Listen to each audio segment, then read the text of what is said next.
Hello everyone, welcome to my channel. I am here to help you today. I know you use this video to fall asleep, so before that, like the video and subscribe to the channel. Also, where are you from and what time are you watching? Now get comfortable and relax. Case 1. She was used to being in the spotlight. Millions knew her name. Her image was instantly recognizable, and her life played out for the world to see. To some, she was an inspiration. To others, an object of admiration or envy. But no one truly knew her. No one saw what was hidden behind the perfect picture. Mercedes Moore lived in a world where fame brought opportunities, but also risks. Among her followers were not just fans, but those who believed they had a right to her attention. One of them was convinced he knew her better than anyone. One of them decided their meeting was inevitable. Now her phone was silent. Messages remained unread. From the outside, everything looked the same, but inside, a nightmare was unfolding. Janae Gagné was born in 1987 in Los Angeles to Mark and Janetta Gagné. Her parents were known for their discipline and structure, traits shaped by their military background. They met while serving in the armed forces, but after getting married, they decided to leave that life behind and focus on building a business. Their ultimate goal was to open a restaurant, which later became their life's work. Janae was the eldest child, and in time, she became the older sister to two younger girls. She maintained a warm and trusting relationship with them. Her parents raised their daughters in an environment of discipline, but without excessive strictness. They instilled a sense of responsibility, while also encouraging independence and initiative. This approach shaped Janae's entrepreneurial mindset from a young age. From early childhood, she was energetic, curious, and had an easy way with people. Her outgoing nature kept her in the center of attention, and her natural charm and confidence made her popular among her peers. She was persistent. Once she set her mind on something, she wouldn't stop until she achieved it. At 12, Janae found a way to earn her own money. She set up a small makeshift studio for braiding hair in the garage of her family's home. At first, her clients were just friends and classmates, but soon word spread through the neighborhood. Before long, women lined up in the evenings, eager to get her signature braids.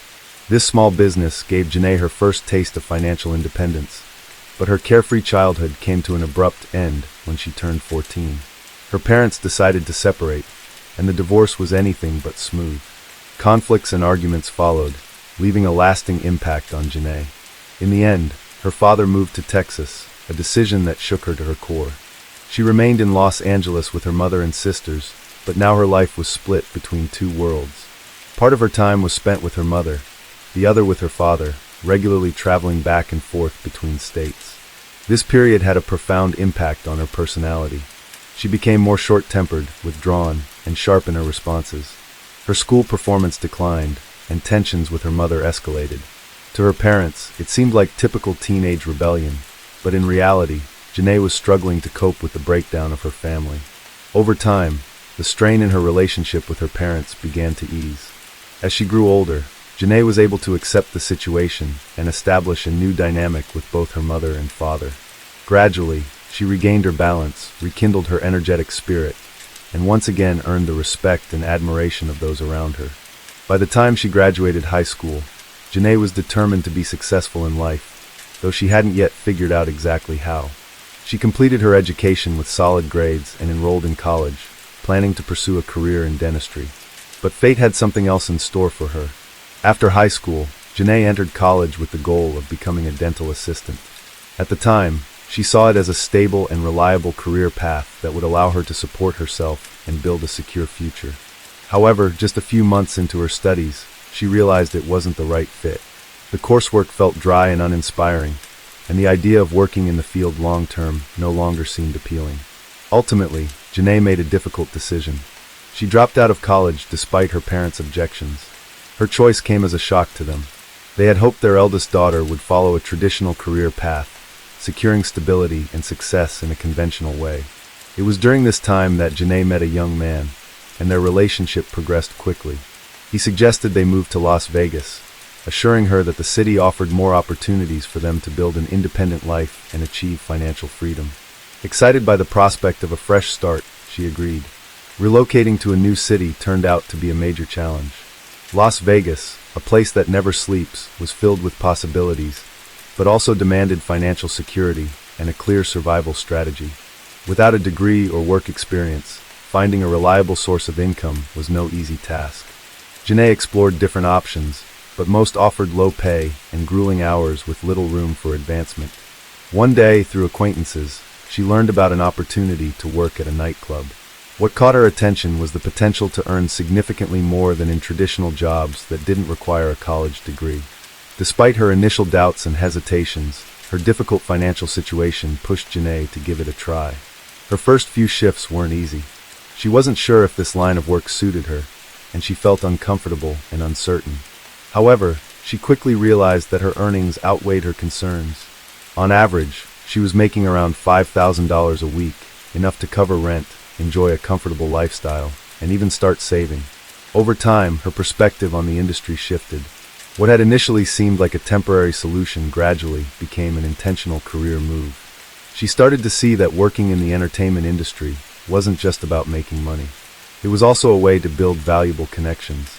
Many club patrons were wealthy individuals, celebrities from the music and sports industries, and successful entrepreneurs. Janae observed how other women in her field used their work as a stepping stone to bigger opportunities. However, her family reacted negatively to her decision. When her parents found out what she was doing, it caused tension and disappointment. They couldn't accept the fact that Janae had turned away from a traditional career path in favor of a profession they viewed as questionable. Disagreements on the topic led to frequent conflicts, straining their relationship. Her family tried to convince her to return to a more stable and socially accepted career. But Janae stood by her decision. She emphasized that she was making a conscious choice, was happy with her life, and was earning well. But that wasn't enough for her parents. In their eyes, their daughter had given up a promising future in favor of an easy but unrespected source of income.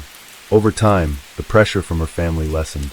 They realized that Janae was firm in her choices and had no intention of changing her lifestyle. However, the gap in how they viewed her career remained unresolved. For Janae, this period was a turning point. She had gained financial independence and confidence in herself, allowing her to shape her future on her own terms. Now she had access to opportunities she never had before, marking the beginning of her rise to broader recognition. While working in the entertainment industry, Janae understood that in order to advance, she needed to create a striking and memorable image.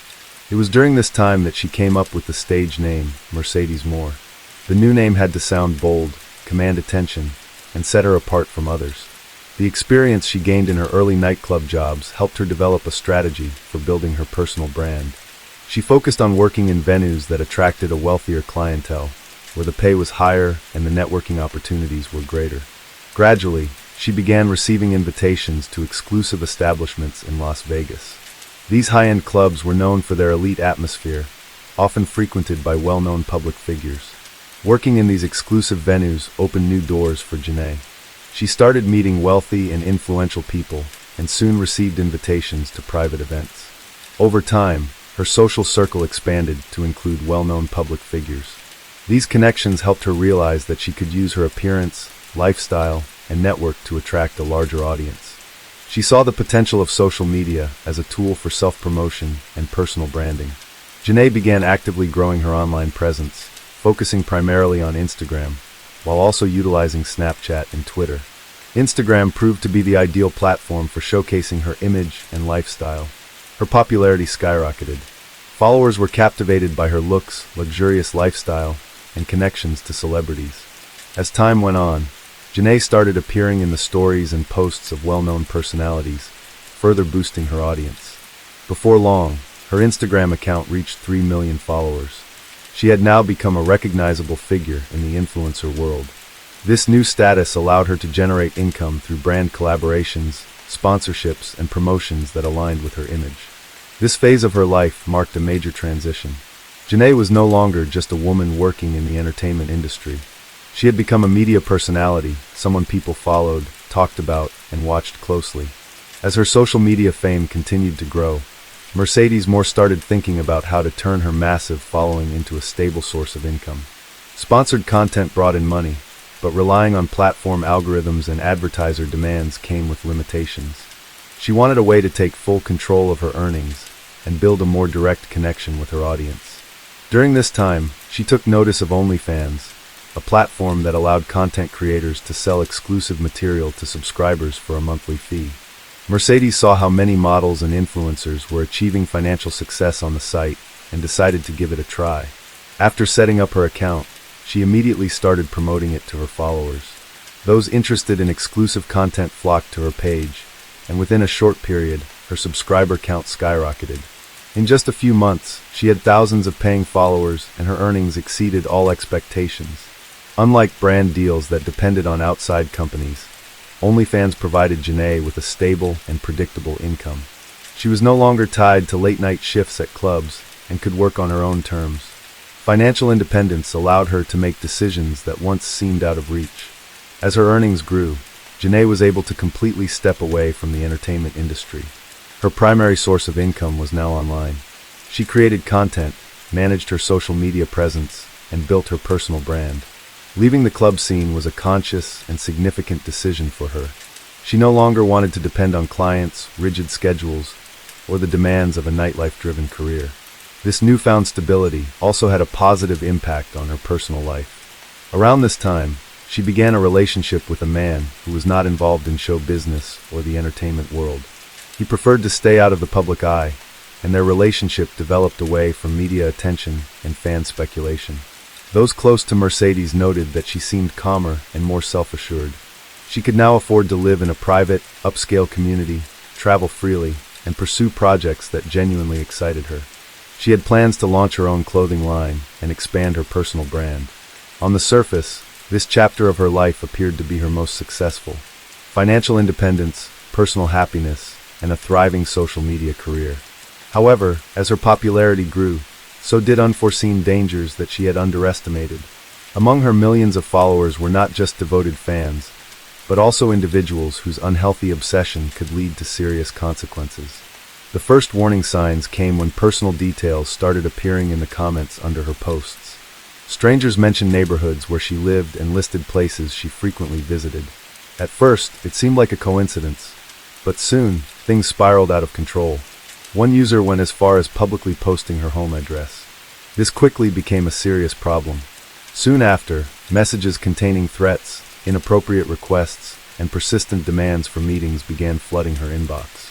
And then, strangers started showing up at her house. Some arrived with gifts, hoping to get her attention. Others simply stood outside her gates, waiting for a glimpse of her. In some instances, people even rang her doorbell, asking to be let in. Initially, she dismissed these incidents as isolated events, but the situation kept escalating. Unknown individuals began lurking near her residence, waiting by her parking area, and following her movements.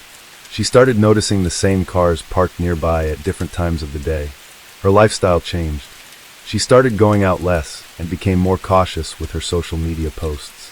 Janae no longer tagged her location, avoided showing details of her home's interior, and took extra steps to prevent anyone from figuring out where she lived. The sense of security she once had was gone. Now, every knock at the door made her anxious, and unexpected noises put her on edge. At some point, Janae realized she couldn't continue living this way. She made the decision to move to a gated community in Houston. It seemed like the safest option. Secured entry, surveillance cameras, and on-site security.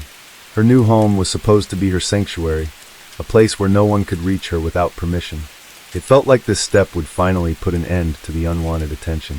But even the highest fences couldn't protect her from what was about to happen. While Mercedes Moore was enjoying her success, someone was watching her from a distance. Someone she had never met and didn't even know existed. His name was Kevin Accordo. He lived in Florida, led what seemed to be a normal life, had no criminal history, held a job, and appeared to be just like millions of other people. But at some point, something in his mind shifted. Kevin became obsessed with Mercedes. He followed her every move through social media. Each new photo, every post, only deepened his fixation. She had no idea who he was just another follower among millions. But to him, she was the center of his world. Over time, his obsession turned into an unhealthy fixation. Kevin convinced himself that there was a special connection between them, even though they had never interacted. He studied her updates, analyzed her lifestyle, took note of the places she visited, and paid close attention to the people in her circle. At some point, watching from a distance was no longer enough. He decided he had to meet her. Kevin started looking for ways to find out where Mercedes lived, even though she was careful not to share her exact location. Small details in her posts gave him clues. He examined the backgrounds of her photos, compared interior elements to real estate listings, and combed through comments from followers, all in an attempt to pinpoint her address. The turning point came with one of her final posts. In the picture, a small detail, her front door, was visible. That was all Kevin needed. From this image, he was able to pinpoint the neighborhood, and when a follower casually mentioned the name of the residential complex, he had his answer. Now he knew exactly where to find her. Without hesitation, he got into his car and began the long drive to Texas. It was a journey spanning thousands of miles. He crossed multiple states, spending days on the road, but none of that mattered to him. He was convinced that this meeting would change everything. When Kevin Accordo arrived in Houston, his main goal was to get inside the gated community where Mercedes Moore lived. The area was secured with controlled access and on-site security. However, he managed to bypass these protections. According to law enforcement, he may have slipped in behind a resident's vehicle as they entered the complex or posed as a delivery driver to avoid suspicion. Surveillance footage captured him several times walking near her home, suggesting he was surveying the area before making his move. There were no signs of forced entry. The windows remained intact, the door was undamaged, leading investigators to believe that he may have waited for Mercedes at the entrance and forced his way in as she opened the door. Another possibility was that he had learned of a scheduled package delivery and used it as an excuse to get her to open up. Once he was inside, the situation took a deadly turn. The attack was swift and violent. The evidence suggested that Mercedes fought back with everything she had. Bloodstains on the walls, floor, and furniture painted a picture of a desperate struggle. She resisted until the very end, but Kevin had the physical advantage. Her injuries told the story of a brutal assault. Bruises and deep marks covered her body, indicating a sustained and aggressive attack. The trauma suggested that she had suffered severe blows to the head. There was no firearm found at the scene, but authorities determined that the cause of death was asphyxiation. Kevin had likely grabbed her by the neck and refused to let go until she stopped moving. After committing the crime, he did not leave. He stayed inside the apartment for 3 days. For 72 hours, he lived in the home of the person he had taken from this world. He slept in Mercedes' bed, ate from her refrigerator, and used her personal belongings. His fingerprints were everywhere. His presence was imprinted in every room. During those 3 days, he also left writings on the walls, mirrors, and doors. They were scribbled in red lipstick, a collection of disjointed phrases. Some expressed regret, others hinted at betrayal, and there were cryptic messages about Mercedes allegedly wearing another man's ring. Investigators believed this either pointed to a severe mental breakdown or an overwhelming sense of injustice that he felt. No one raised the alarm at first because Mercedes' family was in another city.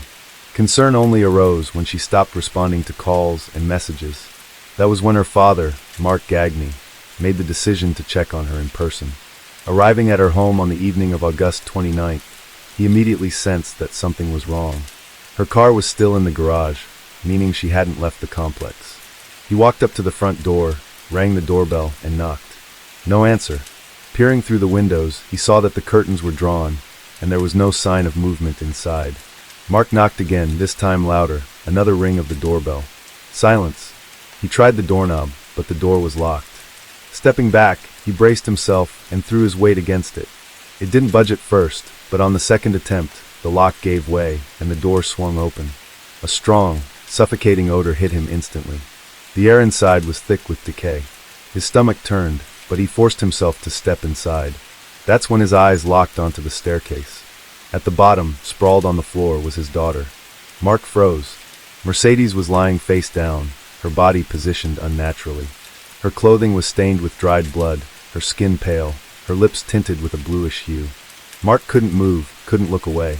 Time itself seemed to stop. Then, suddenly, a dull noise came from upstairs. He snapped his head up. In the dim light of the second floor, he saw a figure collapsed on the ground. The man's body trembled slightly, but within seconds, he went still. Without hesitation, Mark ran up the stairs. Inside one of the rooms, on the floor in a pool of blood, lay a man with a lodged in his chest. He was still alive, but his eyes were already losing focus. Mark didn't recognize him. He had never seen this person before. Looking around, he noticed the same red writings covering the walls, mirrors, and doors. Lipstick scrawls, uneven and smeared, with erratic lettering that seemed to come from a deeply disturbed mind. Among the messages, "I'm sorry. I was deceived. She wore another man's ring." As Mark tried to process what he was seeing, the man on the floor took one final breath, and then he was gone. Police arrived just minutes after receiving the call. As investigators surveyed the scene, they identified the deceased as Kevin Accordo, a Florida resident with no prior criminal record and no history of legal trouble. It was confirmed that he had spent 3 days in the house after committing the crime. His actions suggested a deep psychological disturbance. He made no attempt to clean up the crime scene. He didn't try to escape. He simply waited. When the door opened and Mercedes' father stepped inside, Accordo realized his time was up. Knowing there was no way out, he grabbed a knife and inflicted a fatal wound to his own chest. Paramedics attempted to save him, but he passed away on the spot. The investigation confirmed that Kevin had never met Mercedes. They weren't acquaintances, had never spoken, and had no personal connection. The only link between them existed entirely in his mind. Piece by piece, police reconstructed what had happened. A man had stalked her through social media, tracked down her location, traveled thousands of miles to find her, broken into her home, taken her life, and then lived in her space as if she were still there. The truth was finally uncovered, but it changed nothing. As news of Mercedes Moore's tragic death made headlines, the public reaction was immediate. The case sparked widespread discussion, quickly gaining traction in both mainstream media and social platforms. But almost as soon as the news broke, misinformation followed. False reports flooded the internet. Some sources claimed her passing was due to an overdose of prohibited substances, while others stated she had died from COVID-19. Speculative articles circulated rumors about her health, suggesting she had a serious illness, and that complications had led to her death. Then came an even more bizarre theory, one that alleged Mercedes had lost her life during an intimate encounter. This rumor gained traction after unverified claims surfaced about how her body had been found. None of these rumors were based on fact. Official sources quickly dismissed the false narratives, confirming that her death was a result of a premeditated crime linked to stalking. With the full picture now clear, law enforcement had no further doubts. The perpetrator was gone. There would be no trial, no legal proceedings, and no sentence. Kevin Accordo had evaded justice by taking his own life, leaving Mercedes' family with an overwhelming sense of unfairness. For her loved ones, it meant that no one would be held accountable. There would be no conviction, no punishment that could bring even a fraction of closure. All that remained were scattered pieces of evidence, signs of struggle, the cryptic writings on the walls, and questions that would never be answered. Her family was devastated. Mark Gagne, her father, was the first to see her lifeless body. The trauma of that moment never left him. He spoke openly about how his mind constantly replayed that night, walking into his daughter's home and finding her gone. Her younger sisters lost more than a sibling. They lost their guiding figure, the person they looked up to. Her mother struggled to cope, crushed by the weight of what had happened. Despite their grief, the family made a decision. They would do everything they could to keep Mercedes' memory alive. Her father took to the media, speaking out about the dangers of stalking and the need for influencers to take their safety seriously. He wanted his daughter's story to serve as a warning to others. Case 2. The way children react to witnessing a serious crime can vary greatly depending on their age. Such traumatic events often lead to a range of psychological consequences, including withdrawal, heightened anxiety, aggression, or complete emotional shutdown. In these moments, it is crucial for a son or daughter to hear from trusted adults and understand that the frightening incident is over and that they are now safe. But what happens when two young sisters witness an act of extreme cruelty against their own mother? The case of Tiffany James, a young mother raising several children, sounds like something out of a horror movie, except it happened in real life, shaking the quiet town of Brandon, Florida to its core. Tiffany Joanna James was born on August 18, 1980, in Tampa, Florida. She was the only child of Rosalind James and Turner Humphrey. Her parents were never officially married and separated shortly after her birth. Her father moved to another state, started a new family, and showed little interest in his firstborn daughter. Many years later, as an adult, Tiffany took the initiative to find him. They talked, and she reassured him that she held no resentment or hard feelings, expressing a desire to stay in touch. Through this reunion, Tiffany met her half-siblings and their families. They quickly bonded, forming warm and supportive relationships. As for Rosalind, she focused on her personal life and left Tiffany in the care of her own parents. Despite having both biological parents, Tiffany was effectively raised by her grandparents. Her mother visited occasionally, but did not take an active role in her upbringing. Instead, it was her aunts, Barbara and Vicky, and her grandmother, Bua, who took on the responsibility. They made sure Tiffany attended preschool and school, encouraged her achievements, and supported her in every way possible. Tiffany was a bright student with a passion for literature and a natural, creative flair.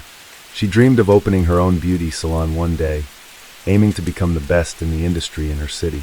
She was social, well-liked, and effortlessly stylish. With her striking looks and confidence, she always drew attention, and young men found her irresistible. During high school, Tiffany began dating a boy named Derek Andrews. He was just a year older than her, but at the time, both believed their love would last forever. In her senior year, Tiffany became pregnant. On July 26, 1998, she gave birth to their first child.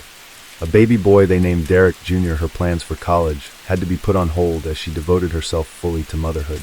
Derek Sr. worked odd jobs to support the family, while the James family stepped in to help the young parents as much as they could. In August 2002, 4-year-old Derek Jr. became a big brother. The couple welcomed another son, naming him Darren after his paternal grandfather. By this time, Tiffany and Derek Sr. were living together in a small rented apartment. Money was always tight, but they remained hopeful for the future and dreamed of building a stable life together. However, a couple of years later, their romantic feelings faded, and they decided to part ways amicably. The boys remained with Tiffany, while Derek Sr. provided support and made an effort to spend as much time with them as possible. He eventually started a new relationship, but remained actively involved in his sons' lives, determined to be the best father he could be for Derek Jr. and Darren. Now a single mother with 2 young sons, Tiffany started thinking seriously about her future. She wanted a career that would allow her to provide for her family independently. Having never pursued further education after high school, she was eager to change that. She enrolled in a medical college, hoping to become a cosmetic specialist.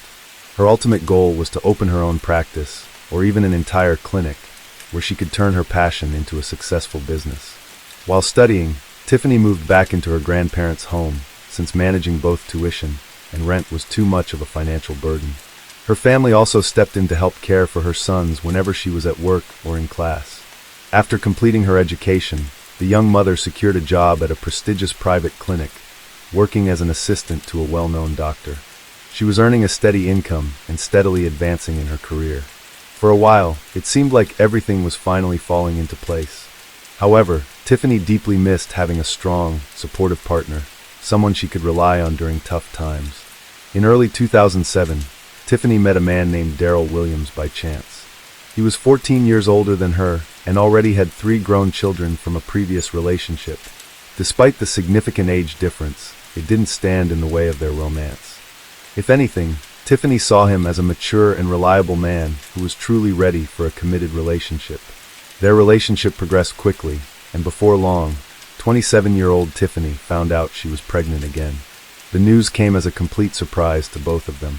Nevertheless, they were happy, and Daryl immediately proposed. Tiffany gladly accepted, but there was another unexpected twist. During a routine checkup, she discovered she was expecting twins. In March 2008, Tiffany gave birth to twin girls, whom she named Diamond and Dania. This joyful milestone brought a new sense of excitement into her life. She devoted herself entirely to her family, spending every free moment with them. She loved taking her children to events, exploring new activities together, and creating special memories. Tiffany also had a passion for dressing up her daughters, often styling them in coordinating outfits that made them look like they had stepped straight out of a fashion magazine. Her older sons were active in sports, participating in baseball, track, and swimming, while the twins were enrolled in dance classes and rhythmic gymnastics from an early age. As the years passed, the children grew, but Tiffany and Daryl never officially married. Over time, their relationship began to unravel. They drifted apart and struggled to understand each other. Tiffany soon realized that Daryl was not the person she had once believed him to be. Their relationship finally came to an end when she discovered that he had been unfaithful. Without hesitation, she packed up, took her children, and left. After separating from Daryl, Tiffany moved with her family to the peaceful town of Brandon, Florida. The community was known for its excellent infrastructure, low crime rates, and affordable housing, seemingly the perfect place to raise a family and start anew. Determined to build a stable future, Tiffany completed a hairstyling program and secured a job at one of the best salons in town. She quickly gained a loyal clientele and became known for her talent and creativity. With big dreams of one day opening her own salon, she began scouting potential locations to rent. Her skill, ambition, and growing reputation made her one of the most sought-after stylists in the area, setting the stage for a promising career ahead. The single mother of four moved into a spacious rental apartment in a newly built residential complex, located in one of the best neighborhoods in town. Nearby were a school, a dance studio, and a large sports center, everything she needed to provide her family with a comfortable and fulfilling life. By 2012, her sons had grown more independent and often helped care for their younger sisters. Around this time, Tiffany decided to reconnect with her father and her half-siblings. She traveled to Alabama to find them, and from that moment on, their family bonds were restored. They kept in touch regularly, visited each other for holidays, and their children quickly became close. Life was coming together. Her finances had stabilized, she was surrounded by loved ones, and she felt secure in the future. Yet despite all of this, Tiffany, a young, ambitious, and attractive woman, longed for romance. She still believed in love and hoped to meet a man who would not only love her, but also embrace her family as his own. A man with whom she could build a strong, happy home. In 2014, Tiffany launched her own small business, which she was successfully growing. That same year, at 34 years old, she reconnected with a man named Ben, someone she had known in her youth but hadn't seen in nearly 15 years. Their unexpected meeting at a shopping mall marked the beginning of something special, though at first they kept their relationship private. Ben was also a single parent, recently settled in Brandon with his two young children. At first, he and Tiffany met as friends, sharing coffee and deep conversations, but when he finally confessed his feelings for her, Tiffany felt like the happiest woman in the world and admitted she felt the same. Their relationship blossomed, and their families fully supported their union. Tiffany was on cloud nine, eager to cherish this new happiness without rushing things. She kept their romance low-key, sharing details only with her closest friends and family. She didn't post pictures of them together on social media, but she was gradually preparing for a big change. They had decided to move in together and create a home as one family. On October 1st, 2015, Tiffany shared a mysterious yet romantic post on her personal social media page. It was a photo of two intertwined hands, one male, one female, both wearing wedding bands, with a Bible in the background. The caption read simply, "Yes." With this post, she hinted at her engagement, but chose to keep her fiancé's identity a secret for now. Tiffany and her family always went all out for Halloween. She and the kids planned their costumes in advance, carved pumpkins into glowing lanterns, and then ventured out to collect treats from their neighbors. By this time, Derek and Darren were old enough to celebrate the holiday with their friends, while the younger twins, Diamond and Dania, still enjoyed trick-or-treating with their mom. Since they lived in a large apartment complex, walking door to door wasn't as exciting. Instead, they headed to a nearby neighborhood filled with single-family homes, where Halloween decorations turned the streets into a festive wonderland. Families dressed in costumes roamed from house to house, and generous homeowners stocked up on candy to ensure no one left empty-handed. It was supposed to be a fun and carefree night, but no one could have predicted what was about to unfold. That evening, a local woman was home alone, settling in to watch a horror movie to match the spooky atmosphere of the holiday. Outside, the streets were quiet. Most families had already returned home for the night, and she wasn't expecting any more trick-or-treaters. Around 9 p.m., she dozed off on the couch with the television still on, when a sudden, thunderous noise jolted her awake. It sounded like an explosion. At that very moment, her front door, which she had forgotten to lock, swung open. Alarmed, she quickly got up to close it, but what she saw on her doorstep froze her in place. Standing in the doorway was a figure dressed entirely in black, wearing a hockey mask, just like the one from the Friday the 13th horror movie franchise. But instead of wielding a machete, this person was holding a shotgun. For a brief second, it felt like she had stepped into the middle of a movie set or some elaborate Halloween prank. She stood there in shock, uncertain of what to do next. Then, her gaze dropped to the ground, where she noticed a woman lying at the stranger's feet. The woman was writhing in pain, struggling to move. The masked figure stared down at her for a few seconds, then raised the weapon once more. Terrified, the witness bolted for her door, slamming it shut just as two more deafening blasts echoed through the night. She collapsed onto the floor, covering her head with her hands, fearing she might be the next target. But then silence. The eerie stillness was interrupted only by a faint tapping on the window. At first, she ignored it, too afraid to move. But when the knocking came again, she cautiously inched toward the window and, against her better judgment, peered outside. Standing there was a young girl, her face streaked with tears. Without thinking about her own safety, the woman immediately rushed to the door to help. Outside, she spotted another young girl nearby, sitting on the ground in shock, hugging her knees tightly. Without hesitation, she pulled both of them into the house, locked the door, and grabbed her phone to call the emergency services. By then, other neighbors had also heard the commotion and called the authorities. When first responders arrived, they found a woman lying in a pool of blood on the pavement. Despite her critical injuries, she was still alive. Paramedics did everything they could, but on the way to the hospital, she succumbed to her wounds. The victim had no identification on her, and the two young girls found at the scene were too shaken to speak. However, as more neighbors gathered, they quickly recognized the woman, Tiffany, the owner of a local hair salon, and the two little girls as her twin daughters. Authorities immediately contacted the girls' relatives while the sisters were taken to the hospital for evaluation. Thankfully, neither had suffered any physical harm, but they were in deep distress. Mental health professionals were brought in to help them process the traumatic event. Dozens of people had been out celebrating that night, and several recalled seeing the horrifying scene unfold. However, piecing together the full story proved difficult. Many witnesses struggled to believe what they had seen. It had seemed so surreal, almost like a staged performance. Meanwhile, the masked attacker had slipped away into the crowd, blending in among the countless costumed revelers before vanishing without a trace. Some neighbors reported seeing a silver Chevrolet sedan parked near the house, shortly before the attack. Witnesses said the car suddenly sped off after the first loud noise, only to stop a short distance away moments later. It was unclear whether the driver had panicked and fled out of fear, or if they had some connection to what had just happened. Unfortunately, no one had noted the license plate, and no one could confirm if the driver was a man or a woman. To make matters more challenging, there were no security cameras in the area that could have captured the incident. Creating even a rough description of the suspect proved impossible. They were completely covered, wearing a full-body costume, a hood, a hockey mask, and gloves. Because of this, none of the witnesses could determine even basic details like gender or race. The only thing they could agree on was that the attacker was slightly taller than average and had a solid, muscular build. At the crime scene, Tiffany's handbag was found on the ground with its strap torn and its contents scattered. Initially, investigators considered the possibility of a robbery gone wrong. However, that theory was quickly dismissed. Cash remained untouched inside the purse, and Tiffany was still wearing several pieces of gold jewelry. Nothing had been taken.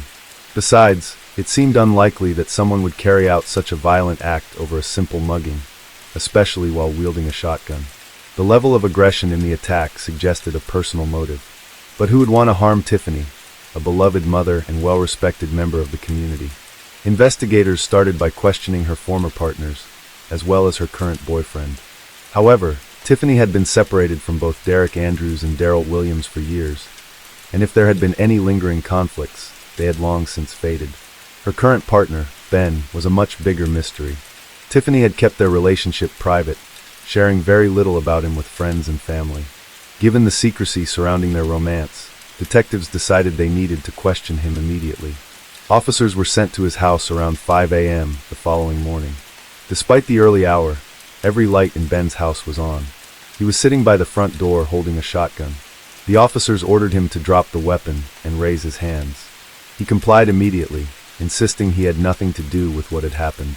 Instead, he begged the officers to protect his children. Ben explained that he had found out about the crime hours earlier and had been terrified that the attacker might come for him next. He felt he needed to protect his family. During questioning, Ben revealed that in the months leading up to the incident, Tiffany had confided in him about a stalker, someone she believed was following her. She suspected it might be her ex-fiancé and the father of her twin daughters, Daryl Williams. Their breakup had been far from amicable, and recently, They had been battling for full custody of the girls in court. Ben also provided a solid alibi for Halloween night. He explained that he, Tiffany, and their children had been trick-or-treating together earlier in the evening. Later, he took his children to visit relatives while Tiffany and the twins planned to stop by another neighborhood, pick up some things from home, and then stay the night at his house. But she never arrived. Close to midnight, Tiffany's oldest son called him with the devastating news. Once investigators confirmed Ben's alibi, they released him and allowed him to return home. Now, law enforcement turned its focus to Daryl Williams. Could he have been involved in such a brutal act? Still, detectives had their doubts. Could he really have done something so extreme in front of his own daughters, leaving them with a psychological wound they'd carry for life? On November 1st, officers went to Daryl Williams' last known address, only to find that he no longer lived there. Instead, they were met by his adult daughter, who explained that her father had moved in with his new girlfriend on the other side of town about 6 months earlier. When she was informed of Tiffany's tragic fate, she was visibly shaken. The news had clearly left her in shock. His daughter revealed troubling details about her father's short temper and controlling nature. Daryl was known to be domineering and would become enraged when things didn't go his way. He also had a deep fascination with firearms and in fact owned a shotgun. She went on to explain that her father's breakup with Tiffany had been anything but amicable. He had been extremely resentful about having to pay child support and had fought hard for full custody of the twins, though he knew his chances were slim. However, if Tiffany were no longer alive, he would have had a much stronger case to gain custody of the girls. The daughter admitted that, in her opinion, her father was a ruthless man, one she believed was fully capable of committing such a crime. Following this conversation, investigators headed to Daryl's workplace, a large chemical plant. His supervisor described him as a hard-working employee, someone who could handle the workload of 2 people and was always willing to cover extra shifts. However, Daryl's aggressive personality often led to conflicts with coworkers, sometimes escalating into physical altercations. Interestingly, on the night of November 1st, Daryl had refused to take a last-minute shift change for the first time since he had started working there, citing personal matters. This unusual behavior raised even more suspicion, as it meant he had no confirmed alibi for the night of the crime. Detectives then made their way to the home of Daryl's new girlfriend, a woman named Rosalind. Parked in the driveway was a silver Chevrolet sedan, matching the description of the car seen near the crime scene. When Rosalind opened the door and saw the officers, she became visibly anxious. However, once she learned why they were there, she insisted that Daryl had been with her the entire night and had never left the house. With no physical evidence to detain Daryl, investigators decided to speak with the most important witnesses, Tiffany's daughters. The girls were still in deep shock. Dania barely spoke, suffered from nightmares, and refused to sleep without the lights on. Diamond seemed to be coping better, but whenever the conversation turned to that terrible night, she would break down in tears and shut down. A skilled psychologist was brought in to gently guide the sisters through their trauma, and eventually, they began to open up. The girls revealed that while visiting their father, they had frequently seen a mysterious man come by and hand Daryl folders filled with paperwork. One day, after their father had stepped out, their curiosity got the better of them. They peeked inside the folders and were stunned to find photographs of their home, their mother in different locations around town, and even pictures of Ben's house. It became clear that Daryl had hired a private investigator to track Tiffany. Even more damning was the fact that just 2 days before Tiffany's death, she had won full custody of the twins in court, forcing Daryl to pay child support, something he had been adamantly against. With this new information, police obtained a warrant for Daryl's arrest. Given Daryl's known history with firearms and the likelihood that he would resist arrest, officers decided to apprehend him at work, where security measures were strict, reducing the risk of an armed confrontation. When the officers arrived, Daryl was visibly stunned. He didn't resist, silently allowing them to place him in handcuffs. His only request was to speak with a lawyer.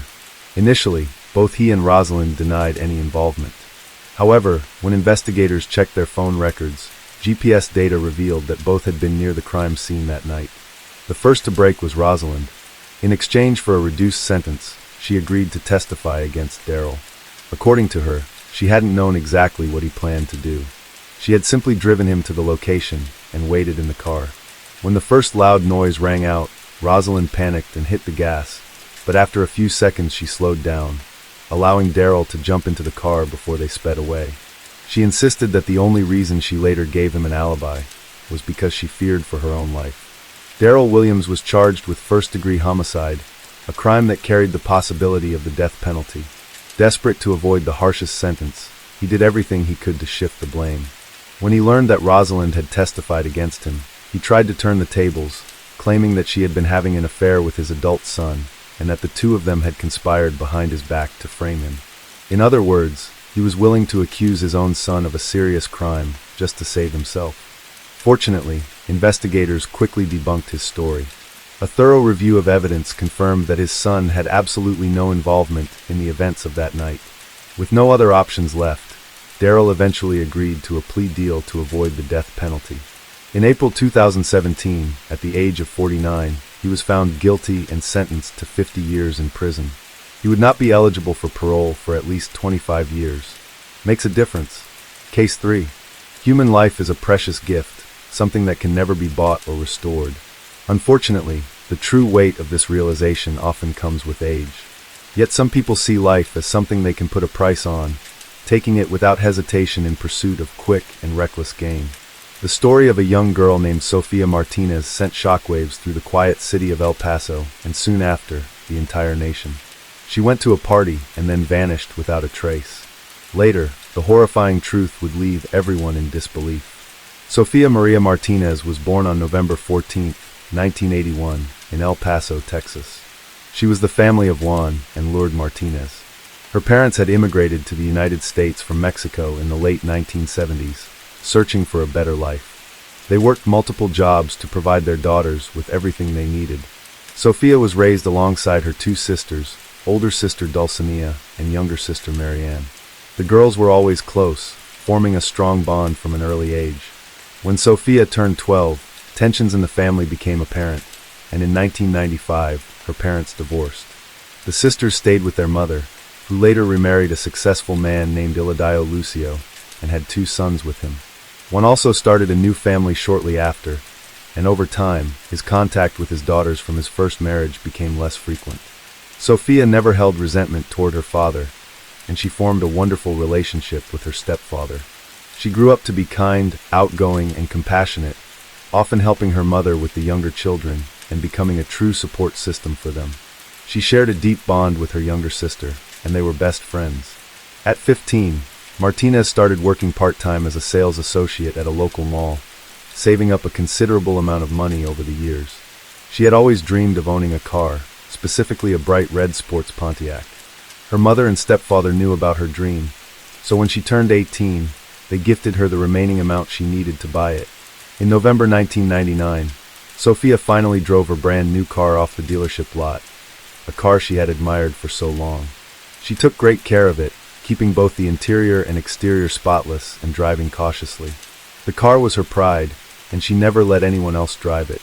By 2000, Martinez was preparing for graduation. She was excited for the upcoming senior prom, carefully selecting the perfect dress, shoes, and accessories. She and her sister spent weekends shopping, trying on different outfits, planning hairstyles, and choosing the right makeup for the big night. In February, senior yearbook photos were taken, where students posed in traditional graduation caps and gowns. Sofia was beaming with happiness, eagerly looking forward to starting college. She had already set her sights on continuing her education at the prestigious University of Texas, where she planned to major in history with the goal of becoming a teacher. But tragically, her dreams would never come true. Sofia had always been surrounded by friends, but she had never been in a serious relationship. She prioritized school and work over dating, and while she occasionally accepted invitations from young men interested in her, none of those encounters turned into anything meaningful. In early March, her coworker Justin, who worked with her at the mall, suggested setting her up on a blind date with a good friend of his. After some hesitation, she agreed, and they scheduled the date for the evening of Friday, March 10th. They chose a popular nightclub in town, one of the few venues that allowed entry to those 18 and older, unlike most places that required patrons to be 21. On the evening of March 10th, 2010, Sofia rushed home after school, eager to get ready for her blind date. She tried on at least 10 different outfits, stepping out each time to hear her family's opinions. In the end, they all agreed that she looked best in a bright red evening dress. It flattered her figure while remaining elegant and not overly revealing. She applied makeup, styled her hair into soft curls, slipped on a pair of heels, and grabbed a small clutch bag. The final touch was her favorite perfume, a scent she absolutely loved. By 10 o'clock, she was fully ready. She stepped into the living room in full glam, giving one last twirl to show off her look. Her family was in awe, certain that Sophia could win over any guy. She, in turn, promised to be home by no later than 2 in the morning, since she had a scheduled work shift at the mall on Saturday. No one was particularly worried. She was responsible and always kept her word. At 10:10 p.m., with a bright smile, Sophia left the house, slid behind the wheel of her beloved red Pontiac, and waved to her family watching from the window. None of them could have imagined that this would be the last time they saw her alive. The next morning, her younger sister, Marianne, peeked into her room and immediately noticed something strange. Sophia wasn't there, and her bed wasn't just neatly made. It looked untouched. It seemed like she had already left for work, but her employee badge was still sitting on the vanity, and her usual work shoes were in the corner by the closet. Marianne told their mother, and at that moment, the phone rang. It was Sophia's employer, calling to report that she had never shown up for her shift, something that had never happened before. Now, her family was truly alarmed and unsure of what to do next. Sophia didn't have a cell phone, which wasn't unusual at the time, so her family started calling landlines of friends, classmates, and coworkers, but no one had seen her since the night before, and they didn't have the number of the guy she was supposed to meet. They also called local hospitals, fearing she might have been in a car accident. By the evening, with no information on her whereabouts, Lourdes went to the police to report her daughter missing. She brought a recent photo of Sophia and gave a detailed description of what she had been wearing when she left home. She also provided full details about the car she was driving, the chilling discovery in the desert. On Saturday, March 11th, in the neighboring state of New Mexico, a red Pontiac was found abandoned about 100 yards off the highway that connected the two states. The passenger side window had a bullet hole, and inside the car, on the seat, steering wheel, and headrest, were dark, dried stains resembling blood. Experienced officers immediately suspected that a crime had taken place, and that the driver was either seriously injured or worse. The vehicle was taken to a forensic lab for examination. However, since the discovery happened in another state, law enforcement had no immediate connection between the car and the missing girl from Texas. After checking the vehicle's registration, authorities confirmed that the red Pontiac belonged to Lourdes Martinez Lucio from Texas. They contacted her to determine whether the car had been stolen, only to learn that it had been driven by her daughter, who had been reported missing the day before. No one could understand how Sophia's car had ended up abandoned in the desert of a neighboring state or where she might have gone. Lourdes insisted that her daughter deeply valued her car and would never abandon it, which meant something must have happened. One theory was that the vehicle had been hijacked and that Sophia may have been injured, but there was still hope that she could be found alive. However, with no immediate leads, law enforcement was left uncertain about where to even begin their search. The next day, on Sunday, March 12th, a group of teenagers walking near the outskirts of El Paso noticed something bright in the desert and decided to take a closer look. As they approached, they discovered the lifeless body of a young woman in a red evening dress. They immediately ran home to inform their parents, who then contacted the police. Within an hour, forensic investigators arrived at the scene. Officers found the young woman lying on her back, her face so badly disfigured that she was unrecognizable. Her dress was soaked in blood and covered in sand. Although no identification was found, police were nearly certain that they had just discovered the body of the missing girl from 2 days earlier. When the Martinez family was notified that a body had been found in the desert, Lourdes refused to believe it. She was convinced that there had been a mistake, that her daughter was still alive. But all doubts vanished when detectives showed her a photograph that had been recovered from the victim's bra, a picture of Sophia holding her youngest brother. Sophia was known to carry photos of her younger siblings in her wallet, but in her final moments, she had placed one close to her heart. Autopsy results and search for evidence. The autopsy revealed that the cause of death was multiple gunshot wounds to the head. She had been shot 5 times in the face, with one bullet passing through, and later being recovered from the sand at the crime scene. The extent of the injuries left her with no chance of survival. In addition to the gunshot wounds, the body showed clear signs of a struggle, severe bruising, and further evidence of physical aggression. The inner surfaces of her thighs were covered in abrasions and bruises, and forensic examination confirmed internal injuries consistent with an assault. DNA analysis also uncovered biological evidence. Defensive wounds on her hands indicated that she had fought desperately for her life, but she had been overpowered. None of her personal belongings were found with her, except for the photograph tucked inside her clothing. Due to the extent of the injuries, DNA testing was required to confirm her identity, as even dental records were of no use. Toxicology reports later confirmed that she had no substances in her system at the time of her death. Near the body, investigators discovered multiple shoe prints, most of them blurred, but one clear impression allowed forensic analysts to determine the size and tread pattern of the sole. Inside the car, authorities found no fingerprints except those belonging to Sophia herself. Her purse was also recovered from the vehicle, but her license, keys, and cash had been taken by the perpetrator. The Martinez family was advised to change their door locks and install a security system, as Sophia's killer had access to her home address from her identification and possessed her keys.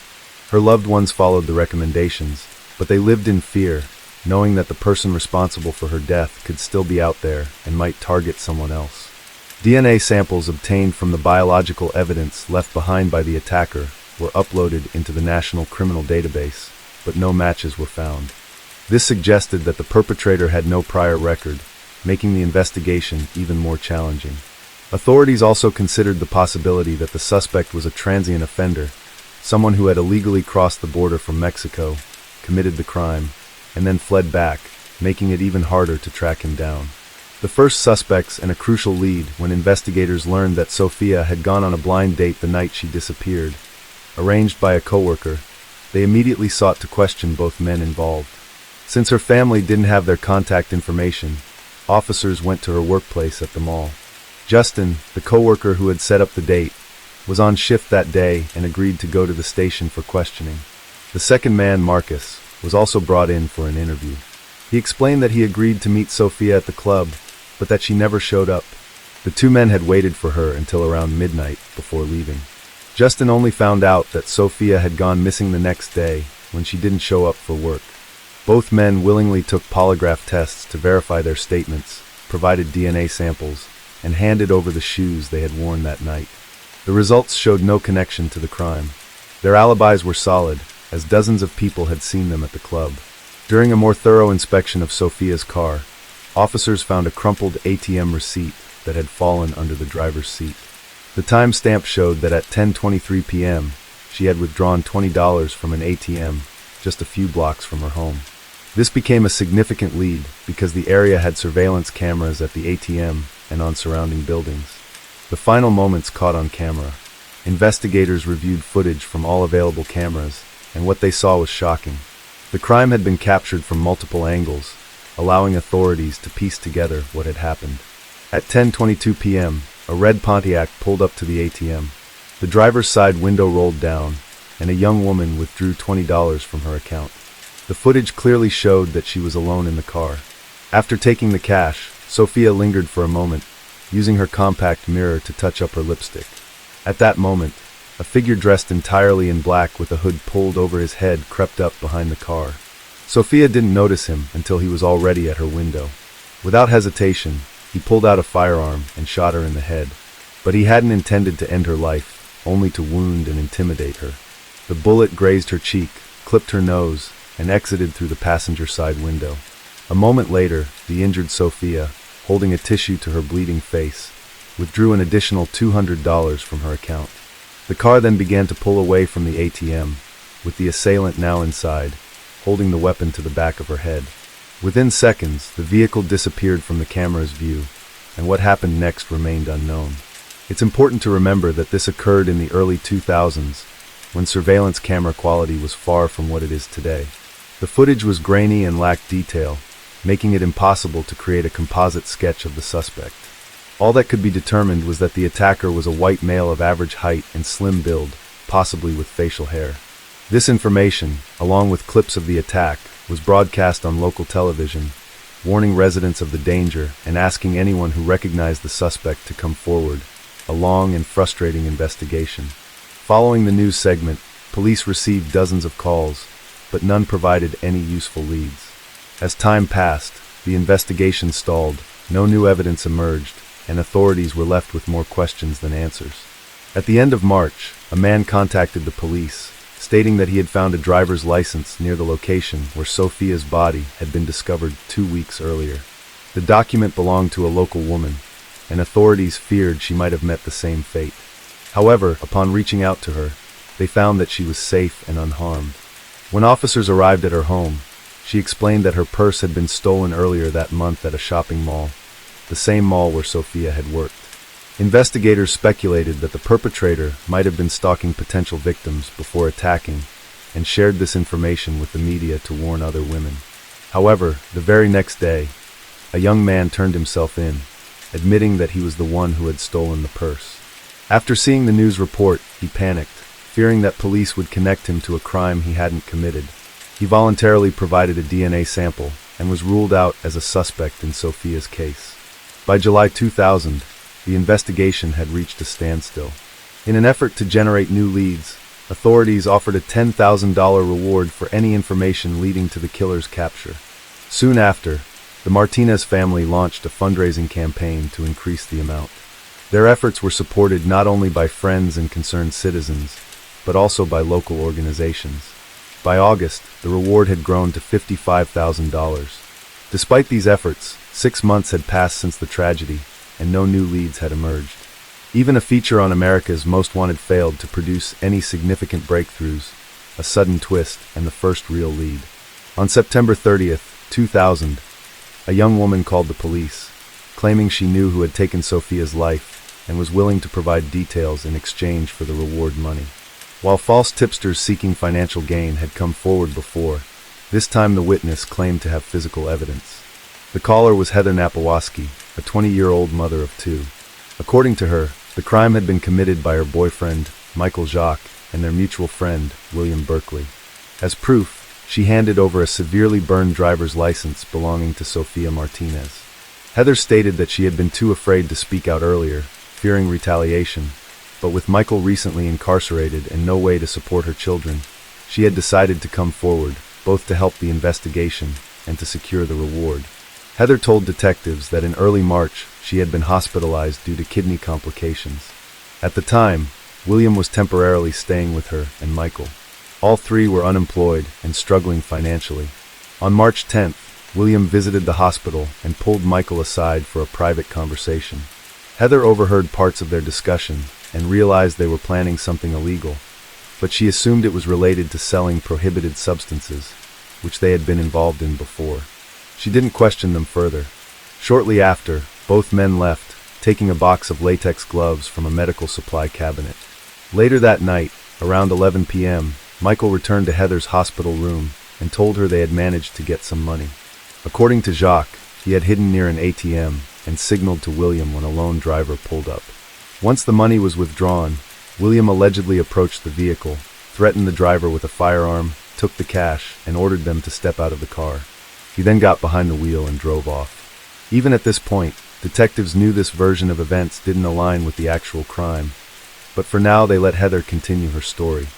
After midnight, a nurse entered the hospital room and told Michael that someone was waiting for him downstairs. It was William who said they needed to get rid of the car. The two men left in separate vehicles, drove to the neighboring state, abandoned the Pontiac in the desert, and then returned home in Jacques' car. A day later, Heather was discharged from the hospital. She was anxious, wondering whether the injured person would report the crime to the police. To calm her down, Berkeley showed her a driver's license belonging to Sophia Martinez, pointing out that it contained her home address. He casually remarked that if necessary, the victim could be intimidated into staying silent. Then, without hesitation, he tossed the license into a smoldering grill and watched indifferently as it melted before heading off to bed. A few days later, when Heather saw the news report about Sophia's case, everything clicked. She immediately recognized Berkeley on the ATM surveillance footage. She also realized why he had suddenly changed his appearance, shaving off his beard and cutting his hair down to the scalp. When she confronted Michael about his involvement, he ordered her to stay quiet. Heather retrieved the burned license from the grill and kept it hidden. She also noticed that Michael had a set of car keys with a Pontiac logo keychain, though she didn't know what became of them. In August, Berkeley moved out of their home, and in September, Michael was arrested on charges related to distributing prohibited substances. Only then, feeling safer, Heather decided to tell the truth and make some money in the process.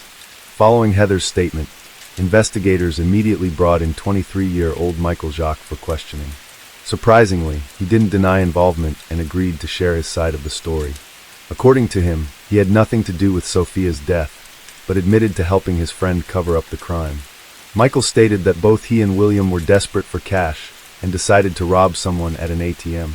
When the red Pontiac pulled into the parking lot, Jacques saw that the driver was a young girl and attempted to call off the plan. However, his partner misinterpreted the signal as a go-ahead. Michael was aware that William had a firearm, but claimed he never imagined he would actually use it. The situation escalated within seconds, and before he knew it, the car had sped off into the night. He waited for about half an hour, but when William didn't return, he went back to the hospital to be with Heather. He insisted that he had no idea what had happened to Sophia after that, and denied knowing about the assault and the killing. However, he admitted to helping dispose of the car. He later learned more details, but chose not to turn his friend in, knowing he would also face consequences. One of the key pieces of evidence, a set of car keys, was later found on the roof of Jacques' house, exactly where he had thrown them. The primary suspect, 20-year-old William Berkeley, was arrested in early October at his parents' home. He had no prior criminal record, but those who knew him described a long history of aggression and cruelty.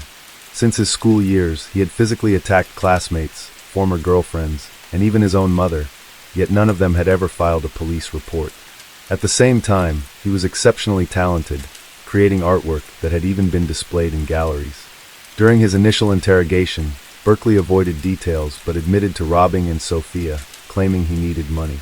However, when questioned about the assault, he insisted that the encounter had been consensual and that he had accidentally shot her afterward. In later interrogations, once he realized the gravity of the situation, Berkeley began changing his story. He now portrayed himself as a victim, claiming he was merely carrying out a scheme orchestrated by Michael. According to him, it was Jacques who had chosen the car, assuming that the owner of a Pontiac would have a sizable amount of money in her account. However, to their disappointment, Sophia only had $220, an amount that, in their eyes, became the price of her life. The trial and sentencing leading up to the trial, the former friends desperately tried to shift the blame onto each other, but the evidence against Berkeley was overwhelming. During a search of his home, authorities recovered the murder weapon, a .22 caliber handgun. His DNA was found on the victim, and in his bedroom, investigators discovered a pair of sneakers that perfectly matched the footprints left at the crime scene. On April 7, 2002, Berkeley was convicted on all charges and sentenced to death by lethal injection. The sentence was carried out in the spring of 2010. Throughout the years leading up to his execution, he never showed remorse for his actions. On November 3, 2002, Michael Jacques was also found guilty of conspiracy to commit a crime and evidence tampering. He was sentenced to life in prison, with the possibility of parole after 40 years. As for Heather, she received the promised $55,000 reward, but the money brought her no happiness. She lost custody of her children, and at the age of 35, she passed away due to complications from a chronic kidney condition. Case 4. They say a successful family business can turn a couple into a powerful and thriving dynasty. But just as easily, it can become the catalyst for a high-profile breakup and courtroom battles. At first glance, building a business with your partner sounds like a dream, complete trust, minimal risk of betrayal, and all the money stays in the family. But what happens when that modest venture suddenly grows into a multi-million or even multi-billion-dollar empire? Will it bring the couple closer together or spark conflict, rivalry, and deep resentment? The case of Andrew MacDonald was both complex and unsettling, even though from the start it seemed fairly clear who was responsible for the crime. She vanished from her own home without a trace, and almost no one believed she was still alive. Still, without a body and with barely any solid evidence against the suspect, the situation was stuck. Months passed with no resolution, and the person responsible appeared to be on the verge of walking free.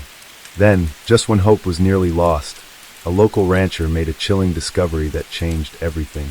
Andrew Martina MacDonald, née Anderson, was born on February 18, 1990, in the small coastal town of Port Antonio, Jamaica. She was the eldest of two daughters raised in a modest household by Immarine Smith and Desmond Anderson. From a young age, Andren was known for her outgoing personality, natural charm, and striking looks. She had plenty of friends and often drew admiration from those around her. While still in high school, Andren became close with a young man named Andre MacDonald. He was 10 years older than her and, like Andren, was born and raised in Jamaica. Andre Austin MacDonald was born on December 22, 1981. He was the only child shared between Marlena and Everton MacDonald. His father had previously been married to a woman named Camilla, who passed away early, prompting Everton to remarry. Andre's parents eventually separated while he was still in school, and his father later moved to the United States, eventually settling down for a third time with a woman named Hannah Hamilton. In the early 2000s, Andre relocated to Florida to live with his father. He was accepted into the International Technical University, where he earned a degree in engineering. However, instead of pursuing a career in that field, Andre chose a different path. He enrolled in military training, signed a contract, and went on to serve in the U.S. Armed Forces. Throughout his time in military, Andre kept in close contact with Andren. The two would talk often, message each other, and meet up whenever Andre returned to Jamaica to visit his mother. Over time, their bond deepened, turning into something meaningful and long-term. Eventually, they realized they couldn't imagine life apart. As soon as Andren finished high school, she moved to the U.S. to be with Andre. About a year later, they had a small wedding, inviting only their closest loved ones.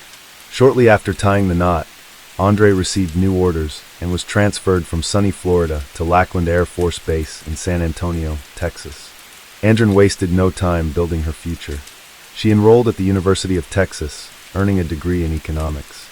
In 2013, the couple welcomed a daughter they named Elena. Around the same time, they ventured into the business world, opening their first assisted living facility. Their idea quickly gained traction. Before long, they launched a second facility in another city. Within just a few years, their growing network of care homes was bringing in a significant income. Andre was still committed to his military duties and frequently traveled across the country on assignments. Meanwhile, Andren took the lead in managing the day-to-day operations of their multi-million-dollar business. The couple purchased a beautiful home with a pool in a high-end neighborhood in Behar County, owned multiple luxury vehicles, and had plans to expand their business into neighboring states. In 2016, following the passing of her father, Andren brought her mother over from Jamaica.